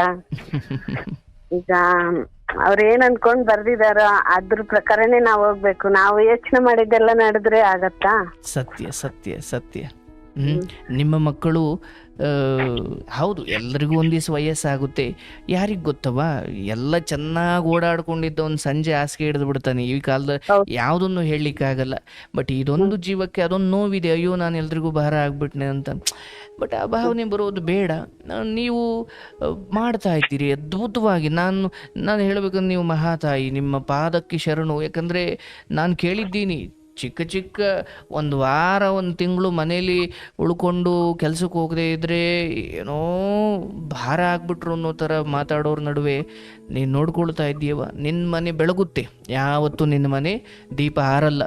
ಆದರೆ ಇದೊಂದು ಆತ್ಮ, ಇದೊಂದು ಜೀವ, ಇದನ್ನು ಗೌರವಯುತವಾಗಿ ನಡೆಸ್ಕೊಂಡು ಅದು ಹೊರಡುತ್ತೆ, ಅದು ಕಳಿಸ್ಕೊಡೋ ದಿನ ಬರುತ್ತೆ. ಆದರೆ ಅಲ್ಲಿವರೆಗೂ ನೀನು ಚೆನ್ನಾಗಿ ನೋಡ್ಕೊಳ್ಳವ. ನಿನ್ನ ಮಕ್ಕಳು ನಿನಗೆ ನಿನ್ನ ಯಾಕಂದರೆ ಎಲ್ರಿಗೂ ಒಂದು ದಿವಸ ವಯಸ್ಸಾಗುತ್ತಲ್ಲವ. ಈಗ ನನಗೆ 36 ಇರ್ಬೋದು, ನನಗೂ ಒಂದು ದಿವಸ 53 ಆಗಬೇಕಲ್ಲ. ಹಾಗೆ ಆಗಬೇಕು. ಎಲ್ಲರಿಗೂ ಆ ಸಮಯ ಬರುತ್ತೆ. ಬಟ್ ಮುಂದೆ ನಮ್ಮನ್ನ ಮಕ್ಕಳು ನೋಡ್ಕೊಳ್ಳದೆ ಇರಲಿ. ಗಂಡನಿಗೆ ಹೆಂಡತಿ, ಹೆಂಡತಿಗೆ ಗಂಡ, ಅದೇ ತಾನೇ ದಾಂಪತ್ಯವಾದ ಅಥವಾ ದಾಂಪತ್ಯಕ್ಕಿರೋ ನಿಜವಾದ ಅರ್ಥ. ಕಷ್ಟ ಸುಖದಲ್ಲೇ ಆಗಬೇಕು. ಆದರೆ ನೀವು, ನಾನು ಹೇಳದೆ ಅಂತಲ್ಲ, ನೀವು ಇದಕ್ಕೂ ಮುಂಚೆನೂ ಅದ್ಭುತವಾಗಿ ನೋಡ್ಕೊಂಡಿದ್ದೀರಿ. ಆದರೆ ನಿಮ್ಮ ಮೂಲಕ ಲೋಕದಲ್ಲಿ ಇರೋರು ಈ ಥರ ತುಂಬ ಜನ ಇದ್ದಾರೆ. ನೀವು ಅವರೆಲ್ಲರಿಗೂ ಒಂದು ದೊಡ್ಡ ಉದಾಹರಣೆಯಾಗಿದ್ದೀರಿ. ಅವರು ಮಾತುಕುಸಲು ಹೇಳೋರು, ನನಗೆ 3 ಹೊತ್ತು ಊಟ ಹಾಕ್ತಿದ್ದಾರೆ, ನನಗೆ 3 ಹೊತ್ತು ಊಟ ಹಾಕ್ತಿದ್ದಾರೆ. ಅರೇ ಅದವ್ರ ಕರ್ತವ್ಯ. ಅವ್ರು ಚೆನ್ನಾಗಿದ್ದಾಗ ನಮ್ಮನ್ನ ಚೆನ್ನಾಗಿ ನೋಡ್ಕೊಂಡ್ರಲ್ವಾ, ಅದು ಬಿಟ್ಟು ಹೋಗಕ್ಕಾಗಲ್ವಲ್ಲ. ನಮ್ಮ ಅಪ್ಪ ಅಮ್ಮ ನಾನು ಏನು ಕೆಲ್ಸ ಕಲ್ಸಿಲ್ಲ, ಕೆಲ್ಸ ಬರಲ್ಲ ಅಂತೇಳಿ ಬರಕ್ ಹೇಳಿದ್ರು ಸ್ಟಾರ್ಟಿಂಗ್ ಅಲ್ಲಿ. ಅದ್ ಹೆಂಗ್ ಬಿಟ್ಟು ಹೋಗಕ್ಕಾಗತ್ತ ಅಂತೇಳಿ ನಾನ್ ಬಿಟ್ಟು ಹೋಗಿಲ್ಲ ಸರ್. ಅದ್ಭುತನವ್ವ. ನಿಜಕ್ಕೂ ಅದ್ಭುತ. ನೀನು ನನ್ನ ಪುಣ್ಯ ನೋಡಿ, ನಿಮ್ಮಂಥವ್ರ ಜೊತೆ ಮಾತಾಡೋದು ಎಲ್ಲ ಪುಣ್ಯವಂತರು, ಸಜ್ಜನರು ನೀವು. ಸರ್ ನಿಮ್ಮಂತವ್ರ ಜೊತೆಲಿ ಮಾಡೋದೇ ನಮ್ಮ ಅದೃಷ್ಟ. ನಮ್ಮ ಮನೆಯವರು ಡೈಲಿ ಮಾಡ್ತಾ ಇದ್ರು, ನಾನು ಡೈಲಿ ಮಾಡ್ತಿರ್ತೀರಲ್ಲ, ಲೈನ್ ಸಿಗಲ್ಲ ಏನ್ ಸಿಗಲ್ಲ, ಮಾಡ್ತಾನೆ ಇರ್ತಿರಲ್ಲ ಅಂತೇಳಿ ಬೈತಿದ್ದೆ. ಇವತ್ತು ಇರ್ಲವ ನೋಡಿ, ಇವತ್ತು ನಿಮ್ಮಿಬ್ಬರ ಜೊತೆನೂ ಮಾತಾಡೋ ಯೋಗ ನಂದು. ಖಂಡಿತ ಭಗವಂತ ಇನ್ನೊಮ್ಮೆ ನಮ್ಗೆ ಅವಕಾಶ ಕೊಡೋದಾದರೆ ನಿಮ್ಮ ಜೊತೆ ನಾನು ಮಾತಾಡ್ತೀನಿ. ಆದರೆ ನಿಮ್ಮ ಮೇಲೆ ಆ ಜವಾಬ್ದಾರಿ ಇದೆ, ಅದನ್ನು ಬಹಳ ಪ್ರೀತಿಯಿಂದ ನಿಭಾಯಿಸಿ. ನನ್ನ ಹಾರೈಕೆ ಭಗವಂತ ಕೃಷ್ಣನ ಅನುಗ್ರಹ ಇದೆ. ಮಕ್ಳು ಕೂಡ ಸರ್ ನಮ್ಮ ಮನೆಯವ್ರಂದ್ರೆ ತುಂಬಾ ಇಷ್ಟ, ನಮ್ಮ ಮಕ್ಳಿಬ್ಬರಿಗೂ. ನನಗಿಂತ ಅವ್ರ ಅಪ್ಪನ ಮೇಲೆನೆ ತುಂಬಾ ಇಷ್ಟ ಅವ್ರಿಗೆ. ನೋಡಿ ಈಗ ಹೋದ ಸೋಮವಾರ ಹೋಯ್ತು ಸರ್, ನನ್ ಮಗ ಬಂದು 1 ತಿಂಗಳಿದ್ದ. ಓಕೆ, 1 ತಿಂಗಳಿತ್ತಲ್ವಾ, ನಾನು ಅಮ್ಮವ್ರ ಮನೆಗೆ ಹೋಗಿ 1 ವಾರ ಇದ್ಬಿಟ್ಟು ಬಂದೆ. ನಾನ್ 4 ವರ್ಷ ಆಯ್ತು ನಮ್ಮ ಅಮ್ಮವ್ರ ಮನೆಗೆ ಹೋಗಿಲ್ಲ. ಯಾಕೆ? ನಮ್ಮ ಮನೆಯವ್ರಿಗೆ ಯಾರು ನೋಡ್ಕೊಳ್ಳೋರಿಲ್ವಲ್ಲ ಹೋದ್ರೆ. ಇವಾಗಾದ್ರೆ ನನ್ ಮಗ ನೋಡ್ಕೊಂತಾನಂತ ಬಿಟ್ಟು ಹೋಗ್ಬಿಟ್ಟು ಬಂದೆ. ಸೂಪರ್. ನೀನು ಅದ್ಭುತ ಮಹಾತಾಯಿ ಕಣವ. ಬಹುಶಃ ನಿನಗೆ ಅತಿಶಯ ಅನಿಸ್ಬೋದು, ಬಟ್ ನಾನು 100 ಕತೆ ಕೇಳಿರೋನಾಗಿ ನಿಮ್ಮಂಥ ಹೆಣ್ಮಗಳು ಸಿಗೋದು, ಅದು ಇವರಿಗೆ 2ನೇ ಹೆಂಡತಿಯಾಗಿ ನಿಮ್ಮಂಥವ್ರು ಸಿಕ್ಕಿರೋದು ಅದ್ಭುತ. ಈ ಸಮಯದಲ್ಲಿ ನಿಜವಾಗಿಯೂ ಸಂಗಾತಿ, ಜೊತೆಗಾತಿ, ಹೆಂಡತಿ ಅಂತಕ್ಕಂಥವರು ಇದೆ ದಾಂಪತ್ಯದ ನಿಜವಾದ ಗುಣ, ನಿಜವಾದ ಶಕ್ತಿ ಅಂದರೆ. ಆಯಿತು, ಭಗವಂತ ನಿನ್ನ ಮನೆಯನ್ನು ಸದಾಕಾಲ ಚೆನ್ನಾಗಿಡಲಿ. ಇವತ್ತೇನು ಕಷ್ಟ ಇರ್ಬೋದು, ಸ್ವಲ್ಪ ಏನು ತೊಂದರೆ ಇರ್ಬೋದು, ಯಾವುದು ಶಾಶ್ವತ ಅಲ್ಲವ. ಈ ಹಿಂದೆಯಿಂದಲೂ ನಡ್ಕೊಂಡು ಬಂದಿದೆ. ಹೇಗೂ ಕಷ್ಟನೋ ಸುಖನೋ ಮುಂದೆ ಹೋಗ್ತಾ ಇರುತ್ತೆ. ಇದ್ದವರನ್ನು ಚೆನ್ನಾಗಿ ನೋಡ್ಕೊಳ್ಳಿ, ಹೋದಾಗ ಕಳಿಸ್ಕೊಡಿ. ಯಾವುದು ನಮ್ಮ ಕೈಲಿಲ್ಲ, ಬಟ್ ಇದ್ದಾಗ ಚೆನ್ನಾಗಿ ನೋಡ್ಕೊಳ್ಳೋದಷ್ಟೇ ನಮ್ಮ ಕೈಲಿದೆ. ಹೌದಲ್ಲ? ಇಲ್ಲ ಸರ್, ಅವ್ರ ಹಂಗ ಅನ್ಕೊಂತಾರೆ. ನನ್ಗೂ ಅಂಗಡಿಯಲ್ಲಿ ನೋಡ್ಕೋಬೇಕು, ಮನೇಲಿ ನೋಡ್ಕೋಬೇಕು, ರೇಷನ್ ತರಬೇಕು, ಸ್ವಲ್ಪ ಬಿಜಿ ಇರ್ತೀನ. ಹೌದು. ಇನ್ನು ಏನಂದ್ರೆ ಅವರು ಒಬ್ರೇ ಇದಿರಲ್ಲ, ನಾನು ಒಬ್ರೇ ಕೂತಿರ್ತೀನಲ್ಲ ಅಂತ ಅವ್ರಿಗೆ ಅನ್ಸುತ್ತೆ. ಹೌದು ಪಾಪ, ಅವ್ರಿಗೆ ಅದ ನೋವು. ಯಾಕಂದ್ರೆ ಈಗ ಹುಟ್ಟಿನಿಂದಲೂ ಒಂದತ್ರ ಕೂತ್ಕೊಂಡು ಬಂದಿರೋದಾದ್ರೆ ಅದು ಬೇರೆ.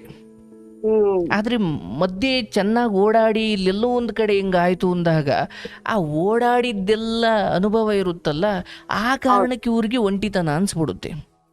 ಈಗ ಹುಟ್ಟಿನಿಂದಲೇ ಅಂಗವಿಕಲರಾಗಿ ಒಂದು ಕಡೆ ಕೂತಿರೋರು ಅವ್ರಿಗೇನು ಇಲ್ಲ. ಯಾಕಂದ್ರೆ ಹೊರಗಡೆ ನೋಡಿರೋದಾದ್ರೆ ನನಗೆ ಹೊರಗಡೆ ನೆನಪು ಬರುತ್ತೆ. ಹೊರಗಡೆ ನಾನು ನೋಡಿ, ಈಗ ಒಂದು ಚಿಕ್ಕ ಮಗುವನ್ನು ತಾಯಿಯಿಂದ ಬೇರ್ಪಡಿಸಿ 9, 8, 6 ತಿಂಗಳು ಮಗುವಿನಿಂದಲೇ ನಾನು ಬೇರೆಲ್ಲೋ ಸಾಕದೆ ಅಂದರೆ ಅವ್ರ ತಾಯಿ ನೋಡಬೇಕು ಅಂತ ಅದು ಆಸೆನೇ ಪಡಲ್ಲ. ಯಾಕಂದರೆ ಈಗ 16, 20 ವಯಸ್ಸಿನವರೆಗೂ ತಾಯಿ ಜೊತೆ ಇದ್ದು ಆಮೇಲೆ ನಾನು ತಾಯಿಯಿಂದ ಬೇರ್ಪಡಿಸಿದ್ರೆ ಇಲ್ಲ ನಂಗೆ ತಾಯಿ ನೋಡಬೇಕು ಅಂತ ಅನ್ನುತ್ತೆ. ಆ ತಾಯಿ ತೋರಿಸೇ ಇಲ್ಲ ಅಂದರೆ ತಾಯಿಗೋಸ್ಕರ ಅಳೋದೇ ಇಲ್ಲ ಅಲ್ವಾ? ಹಾಗೆ ಇವರು ಒಂದು 50-45 ವರ್ಷದವರೆಗೂ ಹೊರಗಡೆ ಬದುಕಿರೋರು, ಜಗತ್ತನ್ನು ನೋಡಿರೋರಾಗಿ ಈಗ ಅವ್ರಿಗೆ ಅದು ಕತ್ತಲೆ ಅನಿಸ್ತಾ ಇದೆ. ಹಾಗಾಗಿ ಇದು ಸಹಜ. ತಿಳ್ಕೊಂತಾರೆ ಸರ್. ನಾವೇನಂದ್ರೆ ಅಲ್ಲಿ ಅಷ್ಟು ಮಟ್ಟಕ್ಕೆ ಹಂಗಿದ್ರು ನಾನು ಇಲ್ಲಿ ಇರಕ್ಕಾಗತ್ತೆ ಸರ್, ಇಲ್ಲ ಅಂದ್ರೆ ನಾನು ಇಲ್ಲಿ ಇರಕ್ಕಾಗಲ್ಲ. ಒಬ್ರೇ ಆದ್ರೆ ಇಲ್ಲಿ ಇರಕ್ಕಾಗಲ್ಲ ಸರ್. ಅಷ್ಟು ಕೂತಿದ್ರು ಇದ್ಬಿಟ್ರೆ ಅದೊಂದು ಧೈರ್ಯ ಅಲ್ವಾ ಸರ್? ನಿಜ. ಇರ್ತಾರೆ. ಆದರೆ ನಾನು ನಿನಗೊಂದು ಸೂಕ್ಷ್ಮ ಅಂತೂ ಕೊಡ್ತೀನಿ. ಆದರೆ ಈ ಸಮಯದಲ್ಲಿ ಅದು ಕೂತಿದೆ. ಒಂದು ದಿವಸ ಅದು ಬಹಳ ಪ್ರೀತಿಯಿಂದನೇ ಅದು ಜಾಗ ಖಾಲಿ ಆಗುತ್ತೆ. ಬಟ್ ನಿನಗೆ ಅದು ದುಃಖ ಆಗುವುದು ಬೇಡ. ಬಟ್ ಅದು ಇರೋವರೆಗೂ ನೀನು ಚೆನ್ನಾಗಿ ನೋಡ್ಕೊಳ್ಳವ. ಅದೇ ನಿನ್ನ ಕೈಲಿರೋದು.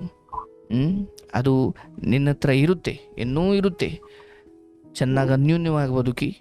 ಗೊತ್ತಿಲ್ಲ, ನಾವು ದೊಡ್ಡ ಡೂಪ್ಲೆಕ್ಸ್ ಮನೆಯಲ್ಲಿ, ಮೋಲ್ಡ್ ಮನೆಯಲ್ಲಿ ಬದುಕೋದ್ವೋ ಅನ್ನೋದಕ್ಕಿಂತ ಹೇಗೆ ಬದುಕಿದ್ದಷ್ಟು ದಿನ ಅದಷ್ಟೇ ಮುಖ್ಯ. ಮಕ್ಕಳು ಒಳ್ಳೆ ದಾರಿಯಲ್ಲಿದ್ದಾರೆ. ಯಾಕಂದರೆ ಹಾದಿ ತಪ್ಪಿದ ಮಕ್ಕಳು ಈ ಮನೆಯ ಬಡತನಕ್ಕಿಂತ, ಹಾದಿ ತಪ್ಪಿದ ಮಕ್ಕಳು ಅದಕ್ಕಿಂತ ದೊಡ್ಡ ದುಃಖ. ಅದು ಬಡತನಕ್ಕಿಂತ ದೊಡ್ಡ ದುಃಖ. ಹೌದೌದು, ಆ ದುಃಖ ತಡೆಯಕ್ಕಾಗಲ್ಲ. ಅಲ್ವಾ?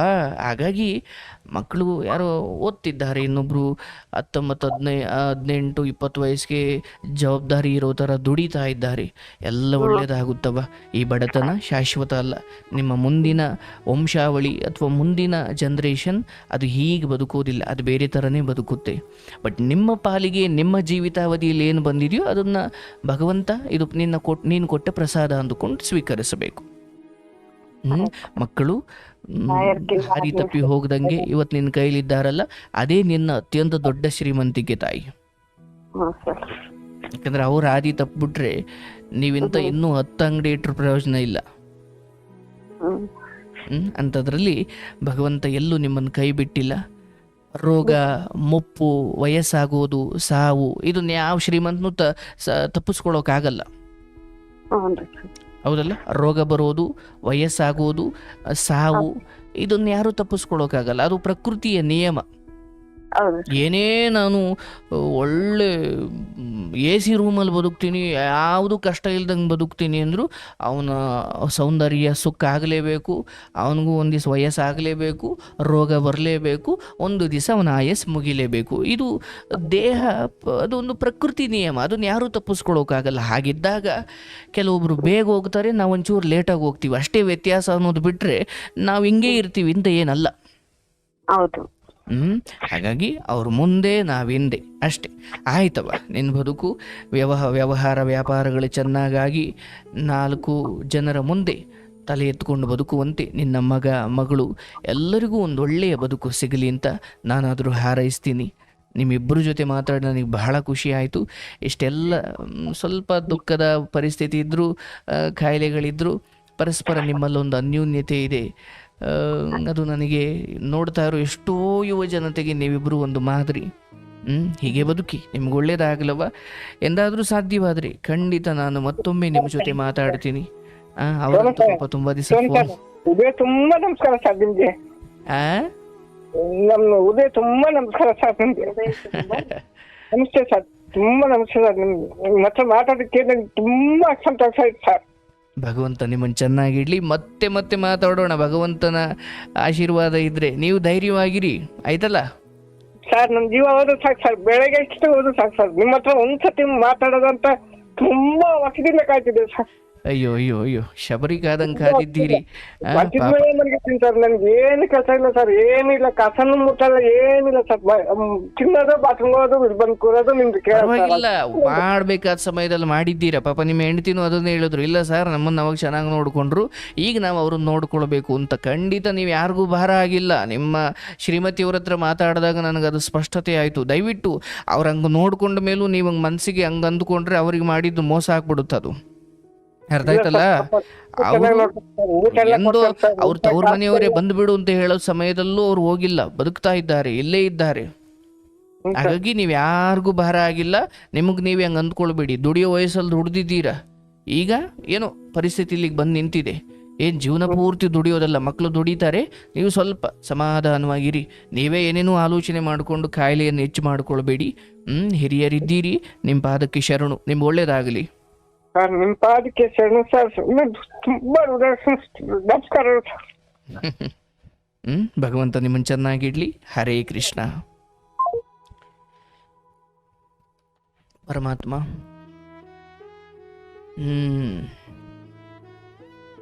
ನನಗೆ ಕೆಲವು ಕಥೆಗಳನ್ನು ಕೇಳಿದಾಗ ಸಮಾಧಾನ ಹೇಳೋದು, ಅವರಿಗೆ ಜ್ಞಾನ ಕೊಡೋದು ಅದು ಒಂದು ಕಡೆ ಆಯಿತು. ಆದರೆ ಅವರ ಪರಿಸ್ಥಿತಿ ಯೋಚನೆ ಮಾಡಿ. ಒಂದು ಪುಟ್ಟ ಅಂಗಡಿ ಇಟ್ಕೊಂಡಿದ್ದಾರೆ, ಅದರಲ್ಲಿ ವ್ಯವಹಾರ ಅಥವಾ ವ್ಯಾಪಾರ ಆಯಿತು, ಆಗಲಿಲ್ಲ. ಆದರೆ ಯುವಜನತೆ ಇವರಿಂದ ಕಲಿಬೇಕಾಗಿರೋದು, ಈಗ ನೋಡಿ, ಗಂಡ ಹಾಸಿಗೆ ಮೇಲೆ ಮಲಗಿದ್ದಾರೆ, ಪಾಪ ಅವರು ದುಡಿಯೋ ವಯಸ್ಸಲ್ಲಿ ದುಡಿದಿದ್ದಾರೆ. ಹಾಗೆ ಅವರು ದುಡಿಯೋ ವಯಸ್ಸಲ್ಲಿ ದುಡಿದಿದ್ದ ಕಾರಣಕ್ಕಾಗಿ ಹೆಂಡತಿಯವರು ಕೂಡ ಇವತ್ತು ಪ್ರೀತಿಯಿಂದ ನೋಡ್ಕೊಳ್ತಿದ್ದಾರೆ. ನಾವು ಸ್ವಲ್ಪ ಎಲ್ಲವೂ ಚೆನ್ನಾಗಿದ್ದಾಗ ಸ್ವಲ್ಪ ಗೌರವಾನ್ವಿತವಾಗಿ ನಡ್ಕೊಂಡ್ರೆ ನಮ್ಮನ್ನು ಬಿದ್ದ ಸಮಯದಲ್ಲಿ ಯಾರೋ ನೋಡ್ತಾರೆ. ನಾವು ಚೆನ್ನಾಗಿದ್ದಾಗ ಕುಡ್ದು ತಿಂದು ಯಾರಿಗೂ ಬೆಲೆ ಕೊಡದೆ, ಯಾರಿಗೂ ಮರ್ಯಾದೆ ಕೊಡದೆ, ಯಾರನ್ನು ಲೆಕ್ಕಿಸದೆ ಅಹಂಕಾರದಲ್ಲಿ ನಡ್ಕೊಂಡ್ರೆ ನಾವು ಬಿದ್ದಿದ್ದಿನ ಇದ್ದಾಗ ಮೆರ್ದ ಬಾರೋ ಅವನೇನು ನೋಡ್ತೀರಾ ಅಂತಾರೆ. ಹಾಗಾಗಿ ಇಲ್ಲಿ ನಾವು ಒಂದು ಪಾಠ ಕಲಿಬೇಕು. ಗಂಡ ಹೆಂಡತಿ ಹೀಗಿರಬೇಕು. ಎರಡನೇ ಮದುವೆ ಆದರೂ ಕೂಡ ಎಷ್ಟು ಅನ್ಯೋನ್ಯವಾಗಿದ್ದಾರೆ. ಸಾಮಾನ್ಯ ಸಮಸ್ಯೆಗಳು ಬರ್ತವೆ ಹೋಗ್ತವೆ, ಅದು ಬೇರೆ. ಅವರು ನೋಡಿ, ಹೆಂಡತಿ ಹೇಳ್ತಾರೆ, ಸರ್ ಇವರು ನಮ್ಮನ್ನು ಅವತ್ತು ಚೆನ್ನಾಗಿ ನೋಡಿಕೊಂಡ್ರು ಸರ್, ನಾವು ನೋಡ್ಕೊಳ್ಬೇಕಲ್ಲ ಸರ್, ಅದು ನಮ್ಮ ಕರ್ತವ್ಯ. ಎಷ್ಟು ಜನ ಹೆಂಗೆ ಹೇಳ್ತಾರೆ, ಇವರಿಂದ ನಾವು ಪಾಪ ಇವರಿಂದ ಬಹುಶಃ ಅವರ ಹೆಂಡತಿ ಅಂದರೆ ಈಗ ಮಾತಾಡಿದ ಆ ತಾಯಿ ನನಗೆ ಬಹಳ ಇಂಪ್ರೆಸ್ ಮಾಡಿದ್ರು. ಬಹುಶಃ ನನಗದು ಬಹಳ ಖುಷಿ ಆಯಿತು. ಒಂದು ಹೆಣ್ಣುಮಗಳು ಹೇಗಿರಬೇಕು ನೋಡಿ. ಆ ಮಕ್ಕಳು ಕೂಡ ತಂದೆಯನ್ನು ಇಷ್ಟಪಡ್ತವೆ. ಪಾಪ ಎಲ್ಲವೂ ಸ್ವಲ್ಪ ಯಾಕೋ ಬದುಕಿಗೆ ನೆಮ್ಮದಿಗೆ ವಿರುದ್ಧವಾದ ಪರಿಸ್ಥಿತಿಗಳು ಬಂದಾಗ ಒಬ್ರಿಗೊಬ್ರು ನೆರವಾಗಬೇಕು. ಇವ್ರ ಕಥೆಯಿಂದ ಕಷ್ಟ. ಎಂಥವ್ರು ಯಾರಾದರೂ ನಿಮ್ಮ ಸುತ್ತಮುತ್ತ ಇದ್ದರೆ ದಯವಿಟ್ಟು ಅವರಿಗೆ ಸಮಾಧಾನದ ಮಾತು ಹೇಳಿ. ಸಾರ್, ಸಮಾಧಾನದ ಮಾತೆಲ್ಲ ಅವ್ರಿಗೆ ಬೇಕಾಗಿಲ್ಲ ಸರ್, ಖಂಡಿತ ಬೇಕು. ಮಾತ್ರೆಗಿಂತ ಜಾಸ್ತಿ ಕೆಲಸ ಮಾಡೋದು ಧೈರ್ಯ ಹೇಳಬೇಕು.